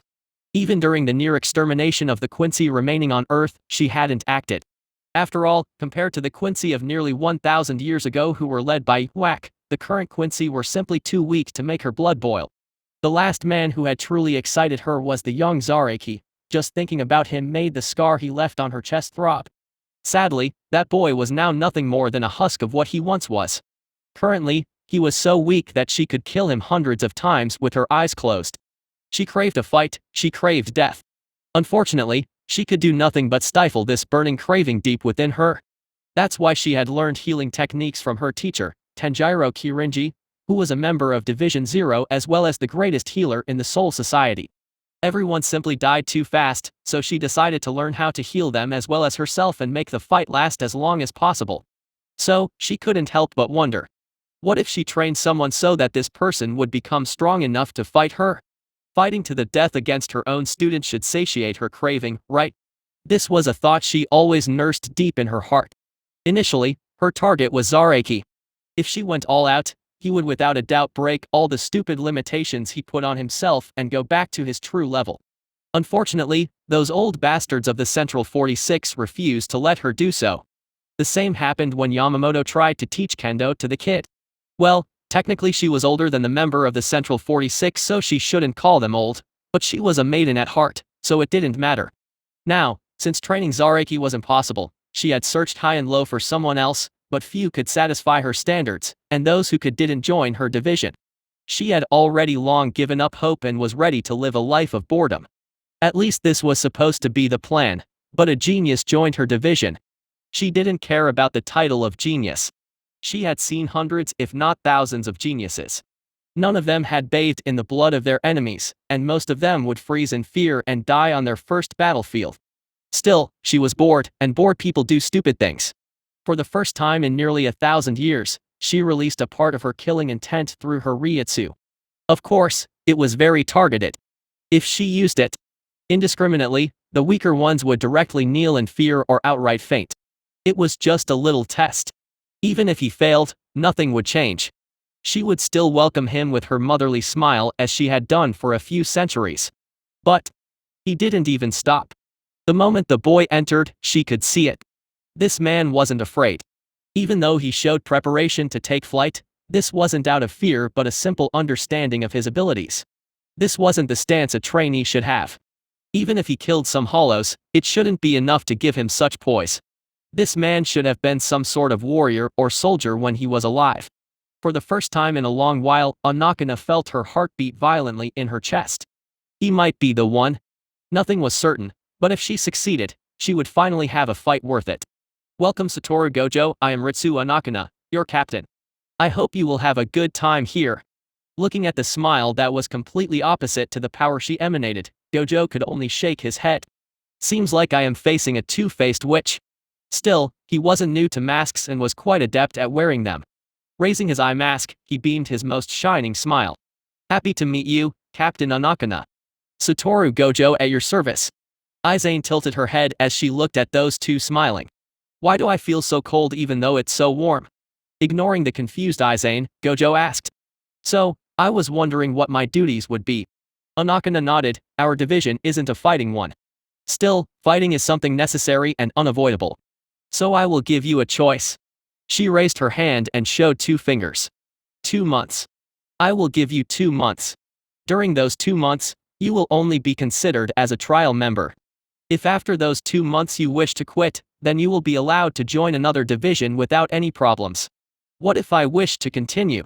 If you wish to continue after those 2 months, then I will take you under my wing. Gojo gave a daring smile. Aren't you afraid that I will surpass you? Because I assure you that I will. Fufu, I would love nothing more than to be surpassed. I hope your words aren't empty boasting. This was how the first meeting between Anakana and Gojo went. What did I miss? Meanwhile, Izane was as confused as ever. 36, Dr. Gojo. Gojo had to admit. Working in the 4th division was a pain of epic proportions. It has been a month now since his bet with Anakana, but he was already sick and tired and dealing with all the bullshit. It wasn't even about healing. Even though he still wasn't able to auto-heal like in the past, healing other people wasn't a problem. He was sure that with some time, he would decipher the secret to using Kido on himself. What's more, he had once explained his goal about healing to Anakana, and she had assured him that she could teach him this skill if necessary. Thinking about Anakana, he couldn't help but shake his head. Every time he saw her, she would show her motherly smile and act as the strict but kind mother of the 4th division. But he knew that this wasn't all there was to her. There was simply no way a normal doctor could show such a killing intent. Even now, he has goosebumps when thinking about it. To reach this level, simply killing a large number of people wasn't enough. Rather, it was a killing intent born from finding happiness in blood and death and coming out alive out of many bloody conflicts. This level of killing intent was something not even Sukuna could hope to reach, and that was despite him being a murderous demon renowned as the king of curses. What baffled him, though, was that even though she had such a heavy killing intent, her kindness was no mere facade. What a bipolar woman.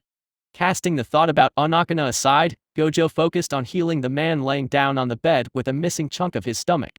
It was a rather heavy wound, but since he has been brought back quite fast, saving him wasn't impossible. The reason he found this job boring was because of how he had to deal with morons. So you're saying that the hollow you guys fought had the ability to spread poison? What kind of poison was it? You bastard. How many times did I have to answer this? Can't you see he is suffering? Heal him for fuck's sake. Next to him, another Shinigami began to swear when he saw how nonchalantly Gojo was acting.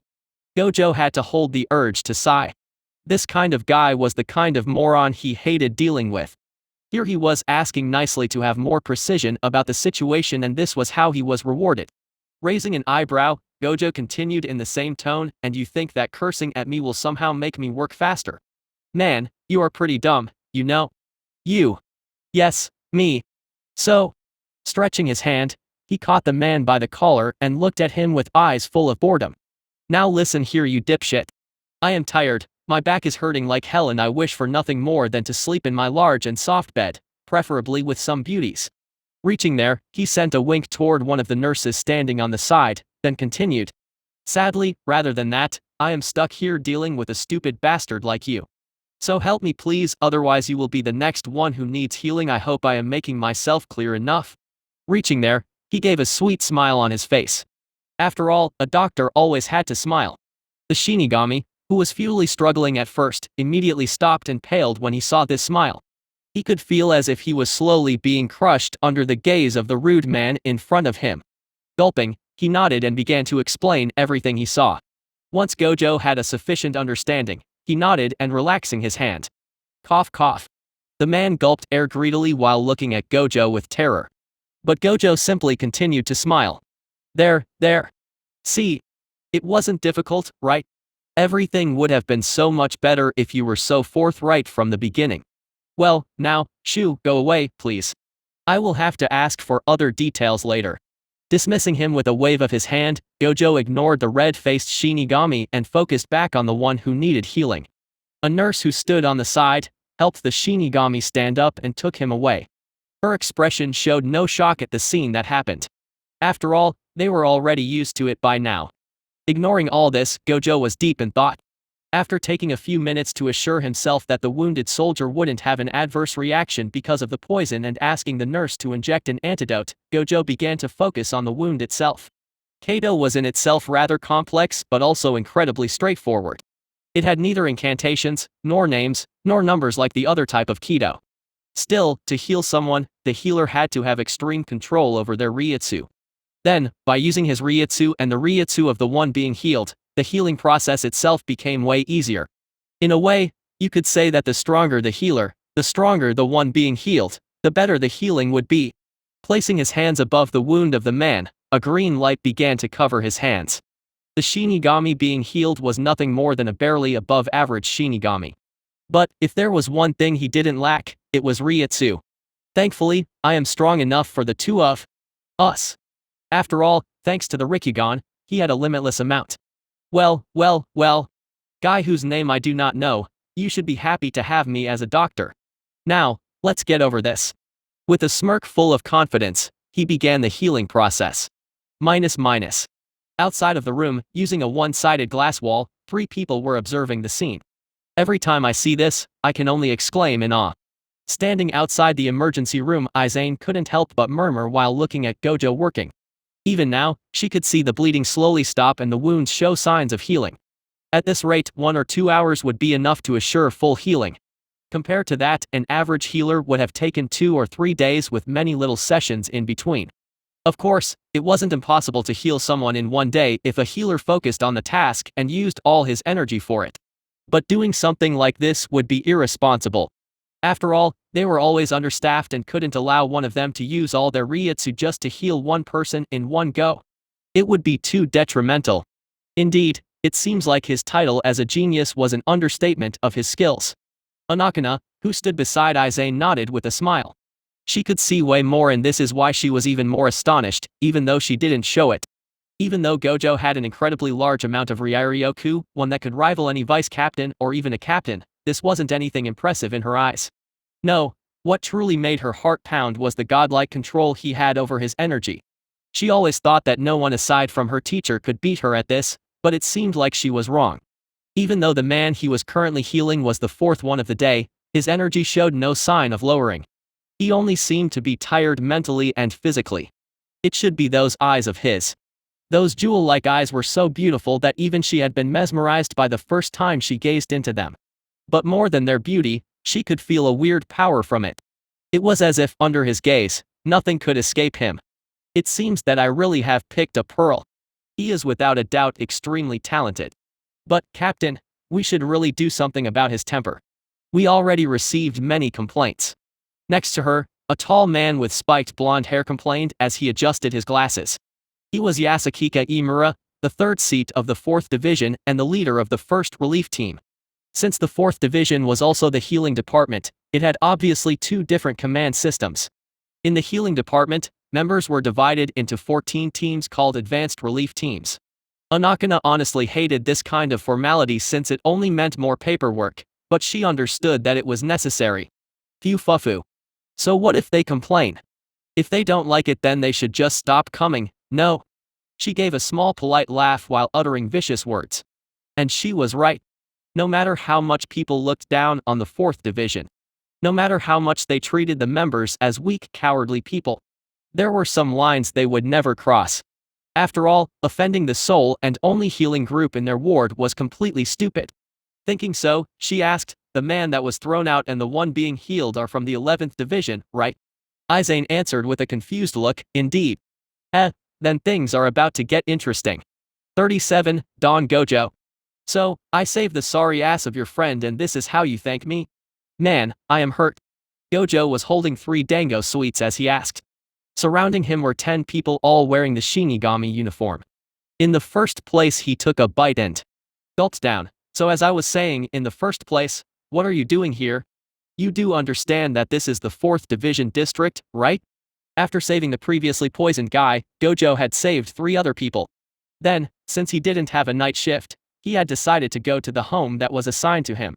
It was a rather simple studio that he was supposed to use until the end of the next month, after which, he would either leave the 4th Division quarter or move to a better, more furnished house that would be befitting of his rank. It was after leaving a sweet store where he had bought some snacks that it happened. He was being ambushed by a group of mobs. If it had happened any other day, Gojo would have been happy. After all, he loved such cliché scenes and he loved beating up people. Right now though, he wasn't happy at all. He was tired, irritated, and hungry. He was everything but happy. Man, this is such a pain and damn, just how does that grandma make her sweets? Taking another bite of the sweet dango in his hand, he groaned in pleasure while inwardly wondering if the old woman tending the store was putting some kind of drugs in her sweet. Something so good shouldn't exist. Then again, souls could live for hundreds of years.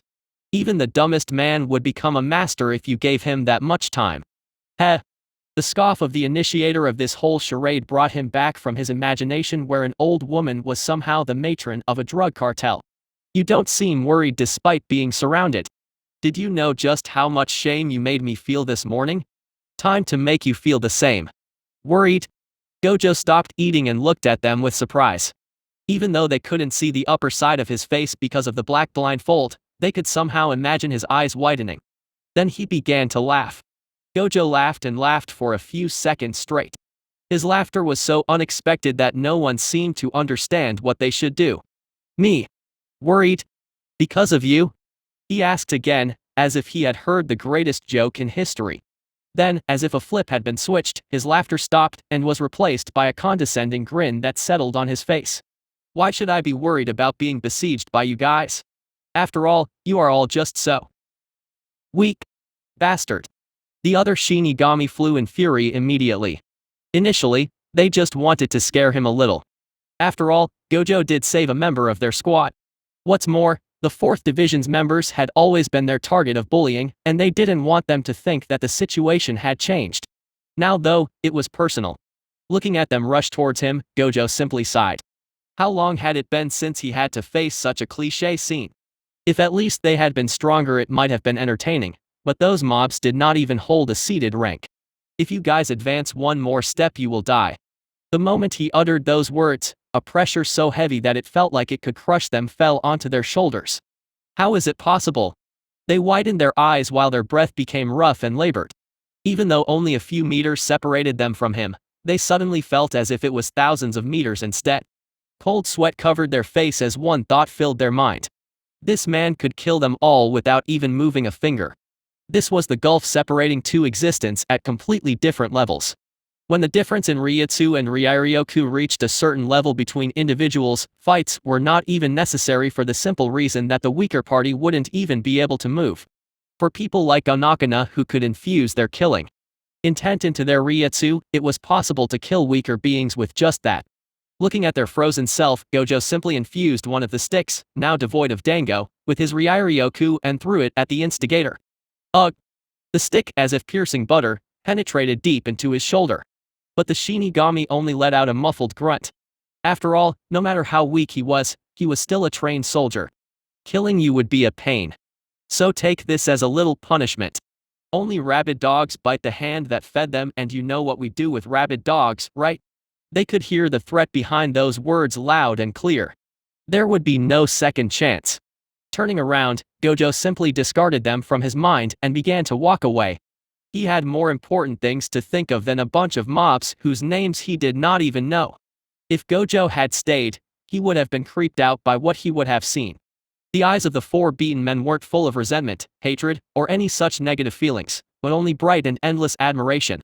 It was as if a group of fangirls had met their new idol. He didn't know it yet, but this would be the start of endless headache-inducing troubles that would make him wish to just bang his head against a wall. Minus. 4th Division, Hospital. The next morning, just as Gojo was walking toward the hospital to begin working, he stopped short when he saw the same 10 people he had faced yesterday, standing in front of the door. His nonchalant expression cooled off as he began to wonder whether he should break a few of their bones if they were here to make trouble. Walking toward them, he was about to speak when they suddenly stood on either side of the road and bowed deeply and shouted in a loud voice. Welcome.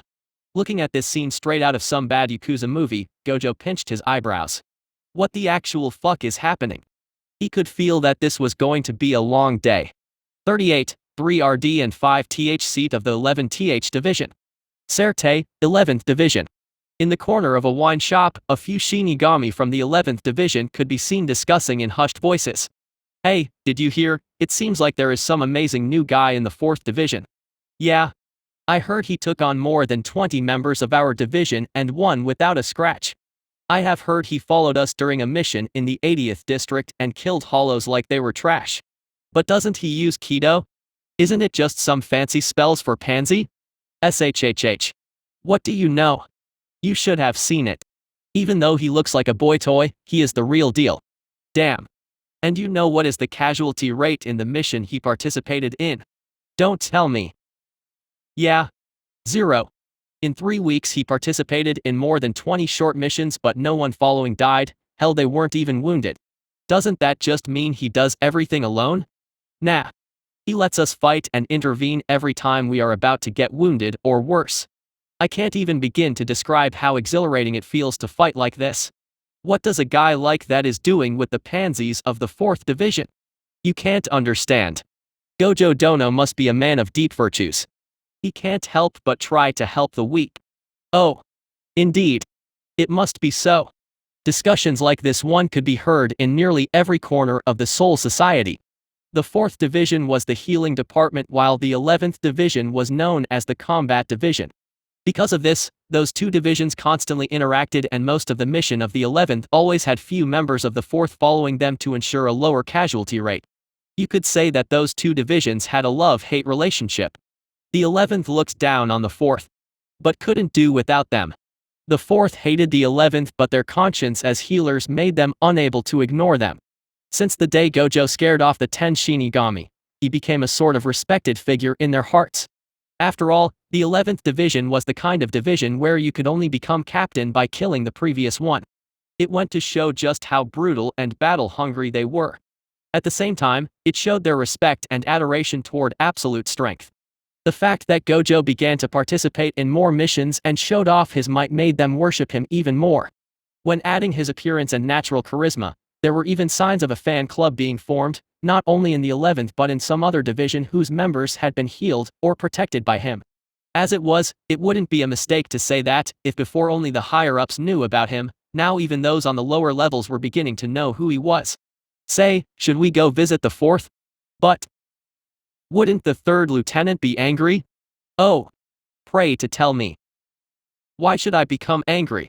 Silence fell as a ghastly expression showed on the faces of the Shinigami prattling on.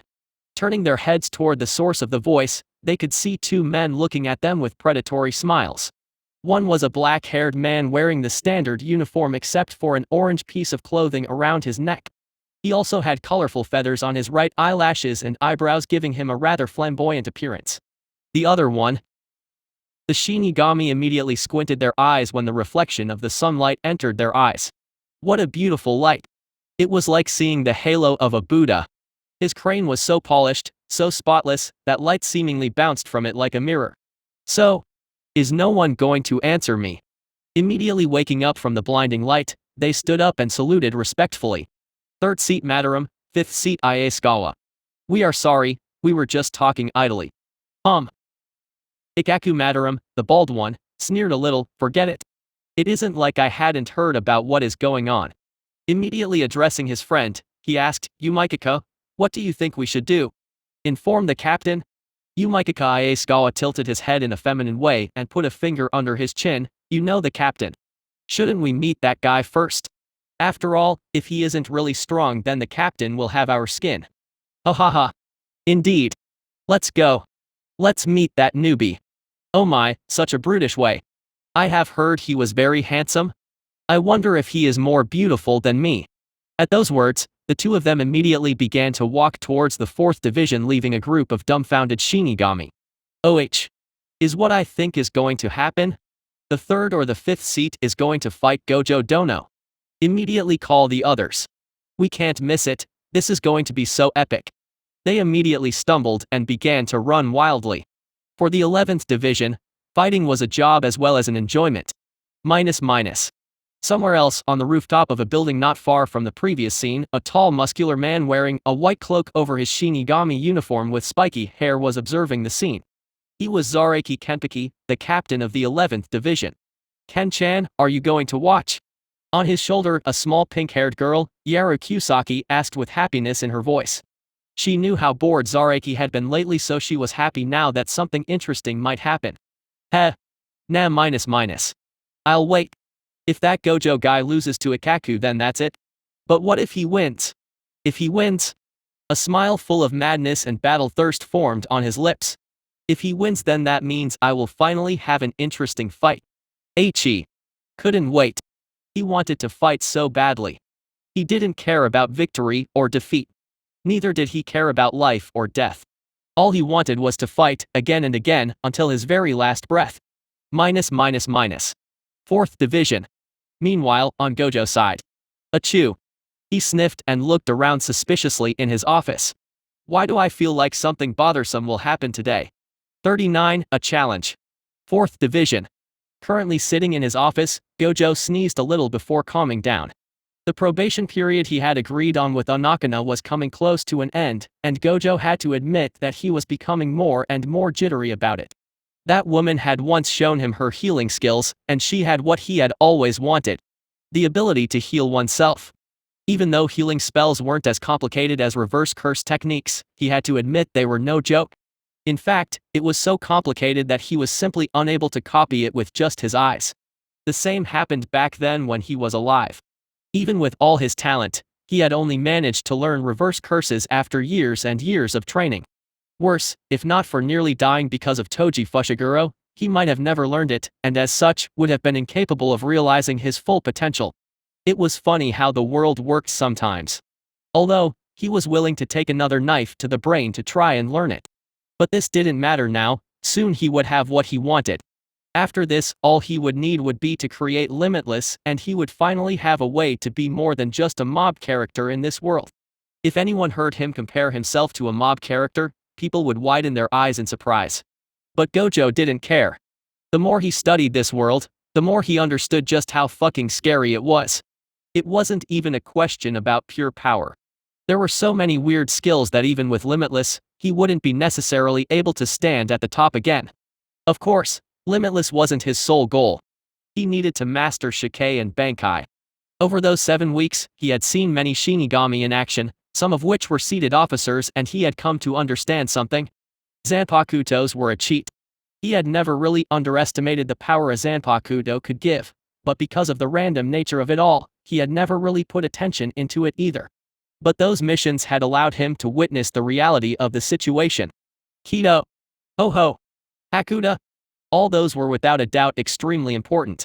But for seated officers, even at the captain level, if you asked them what was the most important, they would all give you the same answer. The Zanpakuto. A Shinigami could only express his greatest power when using his Zanpakuto.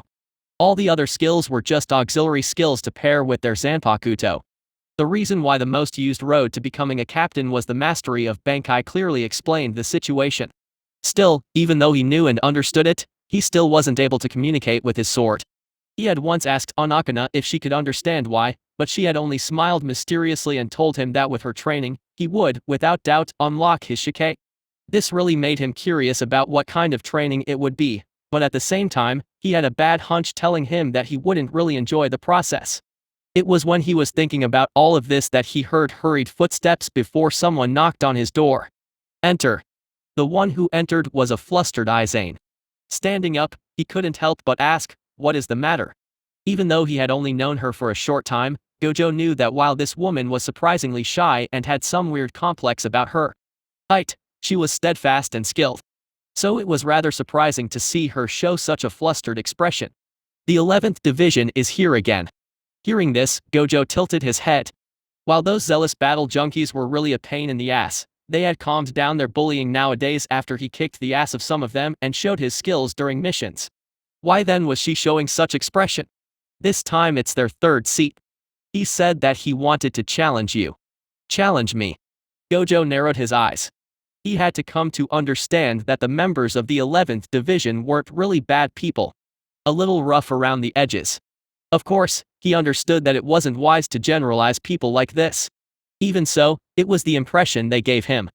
Still, even though he didn't dislike them, he didn't like the fact that people challenged him willy-nilly. Well, if it's the third seat, he should make for a good fight, right? Gojo didn't like unnecessary fights. He liked goofing around, picking up girls, eating sweets, and simply having a good and happy life. But when it came to expressing his dominance, Gojo didn't see it, but Izane, who stood next to him, shivered at the smile on his lips.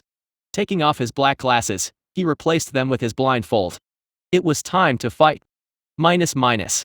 Ikaku Madaram and Yumikika stood outside, in front of the door of the hospital and waited. Different from members of the 11th Division, the two of them did not look down on the 4th Division. After all, the mortality rate of the 11th was the highest in the Goti 13, and if not for the 4th, it would be even higher.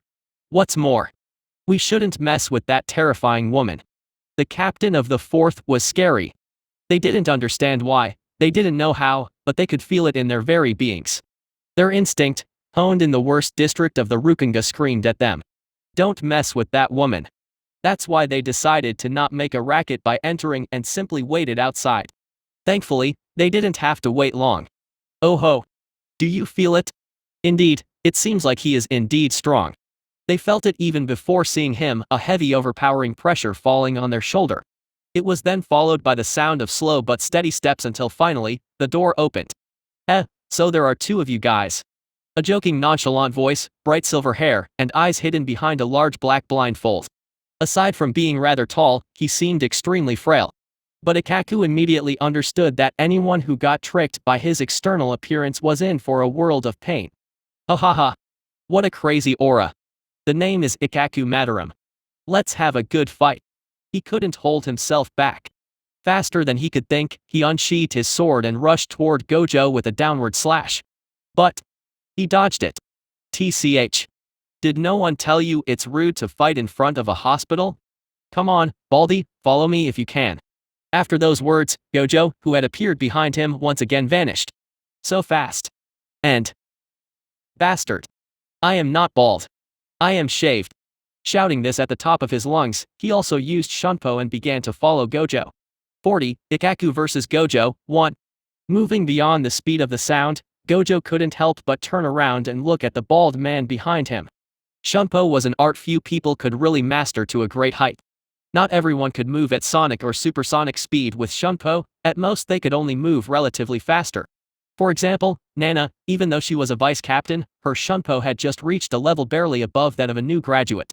That's why Gojo was surprised that a third seat had greater skill than a vice captain. What was incredible was that even the fifth seat following behind the bald man had a Ryutsu equal if not greater than Ranjaku and Nana. I guess the 11th division isn't called the strongest for nothing. Chuckling, Gojo continued to move until they left the confines of the Serte and entered a forest in the east of Rukunga's 1st district. Stopping in front of a hill, Ikaku looked at the silver-haired man named SATORU. Gojo. Why bring us here? Sitting on a rock, Gojo smiled and extended 2 fingers. Firstly, I hate playing the clown in front of a crowded gallery. He then lowered the second finger. Secondly, even though fights aren't forbidden between people below the rank of captain, all damages must be paid from our own pocket. I don't know for you, but I don't swim in gold, you know? The currency of the Soul Society was called Kan. The salary of Shinigami was sadly not that high. After all, they were housed, fed, and clothed for free. Even most of the basic equipment Shinigami could need were given for free or at discount. You could say that the only use of money for a Shinigami was going beyond the basics and getting more luxurious things to enjoy themselves. In short, this was the difference between free players and pay to win. Gojo liked luxury and refused to be a free player. No way he was going to waste his money because of a fight. Both Ikaku and Yumikika's faces darkened. They had indeed not really thought about this. They were so used to following the captain and destroying walls when they got lost because of Yari that they forgot the basic salary between a captain and officer like them was like heaven and earth. Laughing a little, Ikaku scratched his bald head before bowing. Firstly, I would like to apologize for attacking without warning. This isn't much of an excuse, but it has been a long time since I had such a powerful opponent. Now then, SATORU Gojo, it's time for our duel. Saying so, he pointed his sword at Gojo, who was resting his head on his palm while looking at them curiously. At least Ikaku thought he was looking at them curiously. It was hard to really know with the blindfold on. You should activate your shike now. What? I mean, you will lose if you don't. Well, it isn't like you will win even if you do. But at least the loss may be less throughout. A thick vein popped on Ikaku's head while Yumikika began to laugh on the side. You shouldn't underestimate me. Sigh. Why does no one understand my kindness? You. Yes. Ikaku's eyes widened. The voice did not come from far away, but right behind him. Turning around, he moved to slash with his sword, but all he got was an afterimage as Gojo simply appeared on his side. Man, you are slow. This time Ikaku did not bother answering and began to chase him again and again. Watching from further away, the expression on Yumikika's face slowly became graver. He already understood that the man named SATORU Gojo was incredibly fast. But this was something else entirely. He wasn't just moving fast. Accurately grasping the flow, moving with the least superfluous movement and all that without breaking a sweat. Just why is such a ridiculous guy in the 4th division? Meanwhile, the combat between Ikaku and Gojo seemed to fall in a stalemate, but this is getting boring. Bakudo number 39 in Kosen. A wide yellow spinning disc formed between Gojo and Ikaku, thereby stopping another incoming slash. You are strong. Really? But if this is all you amount to, then I am wasting my time. Without even waiting for Ikaku to answer, a wave of red and black lightning began to cover Gojo's body. Curse technique, Black Flash. What? Ikaku immediately felt the threat and tried to retreat, but where are you going? Moving his finger, Gojo traced a few symbols in the air. Bakugo number 9 Geki. Impossible. 3 Kido techniques at the same time? Ikaku did not even have enough time to marvel as his body was immediately paralyzed. Shit. This only lasted a short instant, but this was more than enough for Gojo. See you later. With Ikaku unable to move, the result was self-evident. Boom. A cloud of dust covered the zone of the fight before a figure was ejected like a cannonball. Bouncing on the ground a few times, Ikaku gritted his teeth and managed to flip around and plant his sword in the ground in order to slow down. Finally stopping, he stood up with difficulty and watched the silver-haired man standing more than 100 meters away from him. His body was bruised and battered, his legs wobbly, his breathing rough and short. Meanwhile, his opponent did not seem to have even sweated. This was the first time in a long while since Ikaku had felt so outclassed. Gojo, who was similarly watching his opponent, wanted to throw some mean remarks. However, just as he was about to open his mouth, he stopped. You. Why are you smiling? Gojo was obviously surprised. He had been crushed so thoroughly, but he could still smile. Shouldn't he be frustrated, angered, or humiliated? Ha ha ha. How could I not be happy when I am facing someone so strong? Much less smiling, Ikaku began to outright laugh. His eyes showed no inferiority, but only an endless thirst for battle. What Gojo didn't know was that Ikaku was used to losing against overwhelming power. For more than 100 years now, since his first meeting with his current captain in the Rukenga, he had lost again and again. So many times that he could not even count. But this has never discouraged him. Even though he didn't reach his captain's level, he loved fighting. The feeling of clashing against a powerful opponent. His blood boiling in his veins. This was a sensation like nothing else. That's why he laughed. Why shouldn't he? He was so happy to find someone so strong. Calming down, he took down his sword out of the soil, as well as the sheath on his hip, and placed them together. It seems like I really need to go all out. The moment he did so, his Ryutsu seemed to boil and filled the zone. Then, Grow. Uzukumaru. 41 Ikaku vs Gojo, 2. Grow. Uzukumaru. The sword was filled to light and began to elongate, until a Naginata. Gojo was not particularly surprised by the increase in power Ikaku was showing, but the form truly surprised him. Here I come. As if his earlier movements had been a lie, Ikaku easily crossed the 100 meters separating them, moving at a speed far beyond what he should have been able to in Gojo's opinions. This increase in speed surprised Gojo, who only reacted thanks to his incredible reflexes and avoided the piercing attack. It was then followed by a series of quick jabs, all avoided by Gojo. Still, even though Gojo could still keep up, he had to admit that the increase given by a shike was really absurd. It seems that it's just a melee-type shike. Zanpakutos were all different and no two shikais could have the same power. Still, all Zanpakutos were divided into 4 types. Melee type. Kido type. Elemental type. Unclassified type. Technically, elemental types were also considered as Kido ones, but they were so powerful and diverse that they had their own categories. The shike of Toshiro, Hyorinmaru, was an elemental type. The one in front of him meanwhile was obviously a simple melee type. The movements of Ikaku before and after releasing his shike were completely different. He didn't just send a series of stabs, but also sent a flurry of different movements. Stabs, swept using the other side, and some acrobatic movement. Gojo had to admit, the man named Ikaku Madaram was a true fighter. But Got you. Pushing the spear aside by hitting the flat of the blade with his palm, Gojo closed in on Ikaku and prepared to launch one last hit. The strength of spear-type weapons was their long reach that could keep at bay normal enemies. At the same time, their weaknesses lay there as once the enemy entered the guard, the spear wielder lost all abilities to react. But, just as his punch was about to connect, he could see a grin form on Ikaku's face.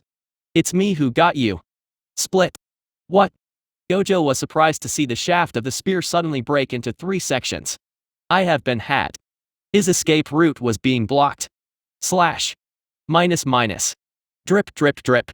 Holding his spear, Ikaku gave a fierce grin at Gojo, who now stood a few meters away from him. In his hand was his Zanpakuto.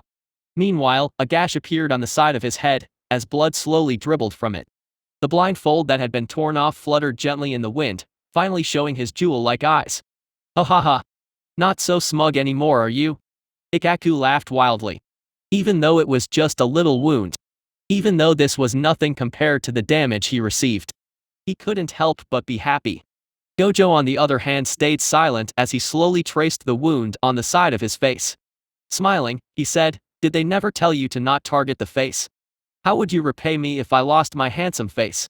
Even though he said that jokingly, Gojo was well and truly pissed. My first wound. It was the first time he got wounded in a fight since the day he entered the Soul Society. In a way, even though this was something so simple, it was rather shocking for him. But what shocked him the most wasn't the wound itself but the disbelief he had felt when he was wounded. Since when did I begin to think I couldn't be wounded? Even when he had Limitless, it wasn't as if he was really untouchable. People with the right tools or techniques could certainly do the job. Did I become too arrogant? When he was alive, many people said that to him, but he never heeded their words. SATORU did not think he was arrogant when he was alive. Arrogance was born from an overestimation of one's own power and skills. SATORU's personality and actions on the other hand were the results of the confidence and pride he had in his power. But right here, right now, what he had shown was without a doubt arrogance and stupidity. Imperceptibly, he could feel his mentality shift slightly. At the same time, the feeble connection he initially had with his sword was slowly growing stronger. His smile, which had been threatening at first, softened. Ikaku Madaram, was it? I must thank you for the timely wake-up call. Ikaku was stumped. He didn't understand what had happened, but he could feel it. Even though nothing had changed, the man in front of him had suddenly become far more dangerous than he was initially. Well then, to truly thank you, let me show you something good. Gojo placed his 2 hands together as his smile grew marginally larger. In the jujutsu world, the simplest technique wasn't divergent fist but barriers. Barriers required no particular innate talent nor techniques. All sorcerers used them to hide their fights from normal people. It was without a doubt the simplest and most common technique. At the same time, it was the first step towards reaching the summit as a sorcerer. Curse technique, curtain. A stain formed in the sky and began to grow until it covered everything in both Ikaku and Yumikaka's eyes. What is this? From the outside world, the place where they stood seemed to ripple for a few short seconds before settling down. From an outsider's perspective, Gojo, Ikaku, and Yumikaka seemed to have completely vanished, and the same went for all traces of combat. Oh. Is it the twofold dislocation barrier? I guess it isn't. The voice of a woman sounded as she appeared next to the place. Stretching her hand, she made contact with some sort of invisible wall and couldn't advance anymore. Of course, she could easily destroy such a flimsy barrier, but she did not do so. Her voice sounded amused as she murmured. So he knew I was near. He is getting more and more interesting. Minus. In the barrier, Yumikaka, who had been watching the fight without any intention of interfering, couldn't help but murmur in awe. Even though his comrades weren't interested in Kido, with the real identity of his Zanpakuto, he had no choice but to do some research.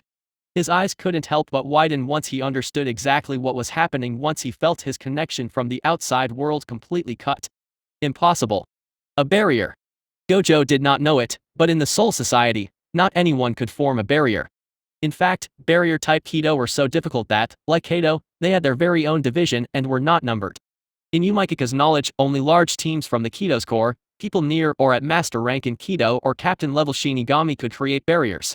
Ikaku on the other hand, while not having his friend's knowledge, was experienced enough to know that it was no mean feat.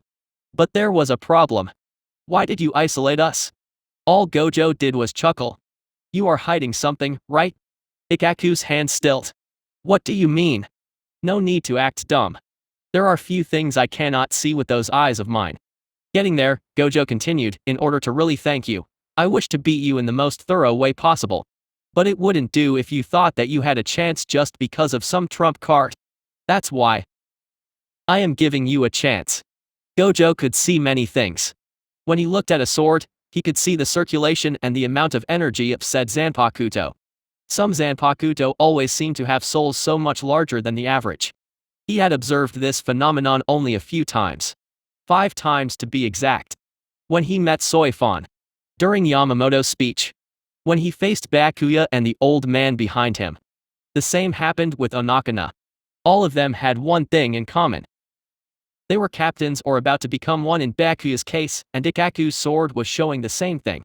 Ikaku's eyes narrowed dangerously before he lowered his head and asked, Are you sure that no one can see what is happening here? Of course. Will you keep whatever you see as a secret? My lips are sealed. Then. I guess I have no reason to hold back. I hope you won't regret it. The moment he said those words, a violent storm of energy began to form around him. The more time passed, the more violent the storm became. Ikaku's Ryutsu seemed to grow at an exponential pace, surpassing everything Gojo had ever seen.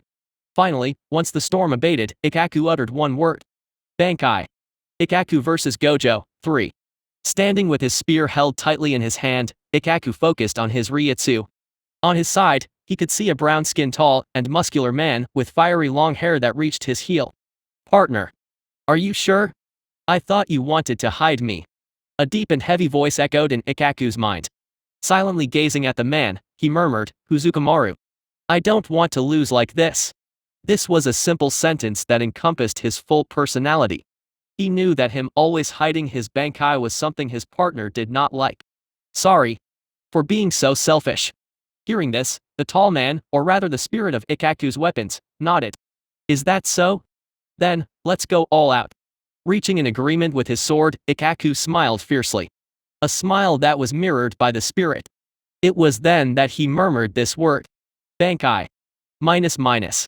The moment that word was uttered, a storm of Ryutsu suddenly covered the field, as wind and lightning hid the silhouette of Ikaku. Wind and lightning warred in the sky, and the roar of a dragon filled their ears. In Gojo's eyes, the initial power level that was already amplified by the Shike was growing stronger and stronger at a pace so fast it was dazzling. 2 times. 4 times. 6 times. Seeing the jump in power, a light flashed in his eyes. The Bankai was supposed to provide a base 10 times boost once mastered. The fact that Ikaku was reaching only a little above half of what he should have proved one thing. He still didn't master it. Still, he had to admit that he was impressed.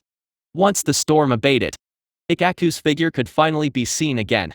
But the change was startling. The spear he once held was no more. In his hands, he held 2 swords large enough to look like a shield.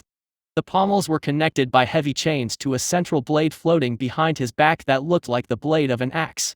An oriental dragon seemed to have been graved on the central blade, giving a fierce aura to the weapon. Facing him, Ikaku shouted at the top of his lungs. Bankai, Ryuman Uzukumaru. So this is a Bankai. Before we continue fighting, let me ask you something. Holding his 2 swords, Ikaku grinned, go on. Why do you hide your power? With a Bankai, you should meet the minimum requirement to become a captain, right? If it gets out that I have a Bankai, I will surely receive a promotion once there's space but minus. When he reached this part, his eyes blazed with a deep, almost fanatical drive. I do not wish to become a captain. Becoming a captain would mean that I cannot fight under Captain Zareki. I have no deep loyalty towards the Serte. My one and only wish is to fight and die under that man's command. Gojo's eyes widened. Such a deep conviction. Such passionate words. Interesting. Very interesting. Very well, let's go all out, shall we? You took the words out of my mouth. Their aura collided, causing sparks to fly. Hado number 58, Tenrin. From a wave of Gojo's Zanpakuto, a tempest was created and thrown at Ikaku. Ha ha ha. Too weak. Taking one step, Ikaku raised his 2 swords above his head and swung them down. Boom. The earth rumbled under their might and the tempest was completely destroyed. Ikaku's Bankai did not give him any special ability aside from boosting all his physical parameters to an incredible degree. After swinging his swords, Ikaku took another and this time appeared directly right in front of Gojo. Ha! Bakudo number 39, Inko scene.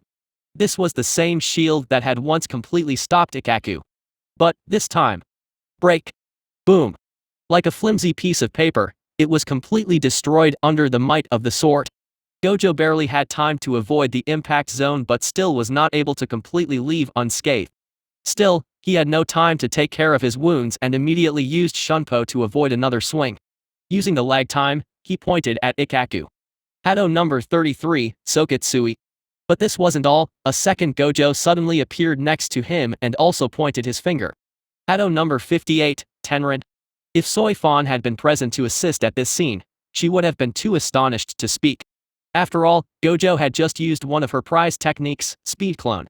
The torrent of blue flame from Sokitsui and the tempest of Tenrin fused seamlessly and hit Ikaku before erasing absolutely everything at a distance of 200 meters. The shock was so much that even Gojo's barrier was showing signs of breaking down. Huff huff huff. Man, been a long time since I was so tired. Breathing heavily, Gojo complained silently. Thanks to his Rikugan, Gojo had godlike control over his energy, effectively making it limitless. Still, there was a limit to what his own body and mind could bear. After all, only his Ryairyoku was near infinite. Not his stamina. This fact was further aggravated by the fact that the combination technique he had just used was no mean feat. This was one of Gojo's new inspirations when he was in the academy. Since he was unable to learn higher Kido because of his rank, he could simply make new ones by combining what he had. Of course, now thanks to some peeking in the library of the 4th Division he had learned some higher Kido. Just not by following the official way. After the attack, dust and rubble filled the zone. Still, Gojo did not let his guard down. After all, his Ryutsu is rising. Suddenly. Swoosh. The dust was swept off only to show a bloodied Ikaku. The upper part of his clothes was completely destroyed and he was bleeding from basically every part of his body. Despite this, the almost maniacal grin on his face was still present. Damn. You crazy bastard. You almost killed me. Heh. You aren't dead though. Of course. I won't die just because of something like this. Laughing, Ikaku took the axe-like weapon and raised it overhead before spinning it. The black dragon that had been engraved on the blade seemed to gradually change as if it was filling itself with energy. Gojo could clearly feel that the greater the change on the dragon, the higher the Ryutsu of Ikaku became. So this is the true special skill of your Bankai? Oh. Seems like you caught it. Ha ha ha. See, Uzukamura is really a lazy fellow. I can only raise him completely by fighting. Now that the warm-up is finished, let's fight for real, shall we? Fast. This was like a repeat of what had happened, but once again far faster than Gojo could have imagined. Got you. Splash. Moving at the last moment, Gojo avoided what would have been a crippling wound, but was once again wounded. A gash that went from his collarbone to his hips could be seen as blood poured heavily. Activating Black Flash, Gojo also counterattacked and managed to pierce the right side of Ikaku's stomach before he could react. But he did not seem to care and still went on the offensive. As if possessed by madness, the two began to fight more and more violently. Uncaring of the wounds they could get. Kido after Kido, slash after slash. They seemed to completely forego defense and fight to see who would be the first one to reach his limits. Watching from the side as far away as possible to avoid being affected by this fight of titans, Yumaikika could only clench his fists before relaxing. He had absolutely no intention to intervene in this fight. He could see just how much Ikaku was enjoying himself and knew that if he really intervened, his best friend might hate him for the rest of his life. Still, what is a guy like this doing in the 4th Division?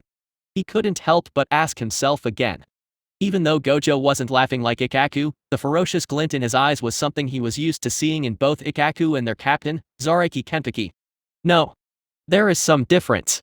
Yumaikika was very observant and could see that Gojo had another drive.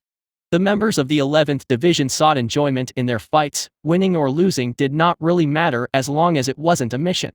But this man. There is only the pursuit of victory in his mind. Minus. Huff huff huff. Both Ikaku and Gojo stood facing each other.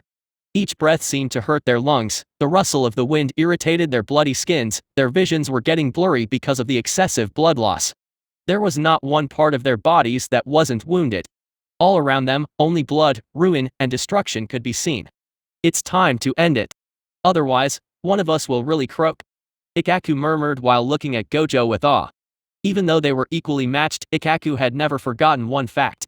One undeniable truth. He did not even awaken his Shike. He felt as if he was facing another Zareki. Only one is geared towards Kido rather than Zanjutsu. It was simply incredible. You are right. It's time to end this. Gojo nodded. He knew very well that he had already reached the limit of his body. Even though he was still full of energy, he simply wasn't able to continue for long. In fact, he wasn't even able to move anymore. Something Ikaku seemed to notice. It was a beautiful fight, but it's my win. Walking toward Gojo with difficulty, Ikaku announced proudly. But I am sorry. But it's my win. Looking at Gojo's smile, Ikaku felt all the hair of his body stand straight. He didn't know what was happening, but all his instincts were screaming at him to flee as fast as possible. Believing his instinct, he tried to move back. Sadly, it was too late.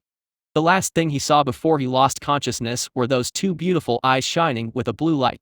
The last words he heard were, "Domain expansion, infinite void." Hey there. Thanks for listening. The next chapters will be out next week. If you dig this story, hit the like button so I know which one to post more of. And if you can't wait, the name of the story is in the description.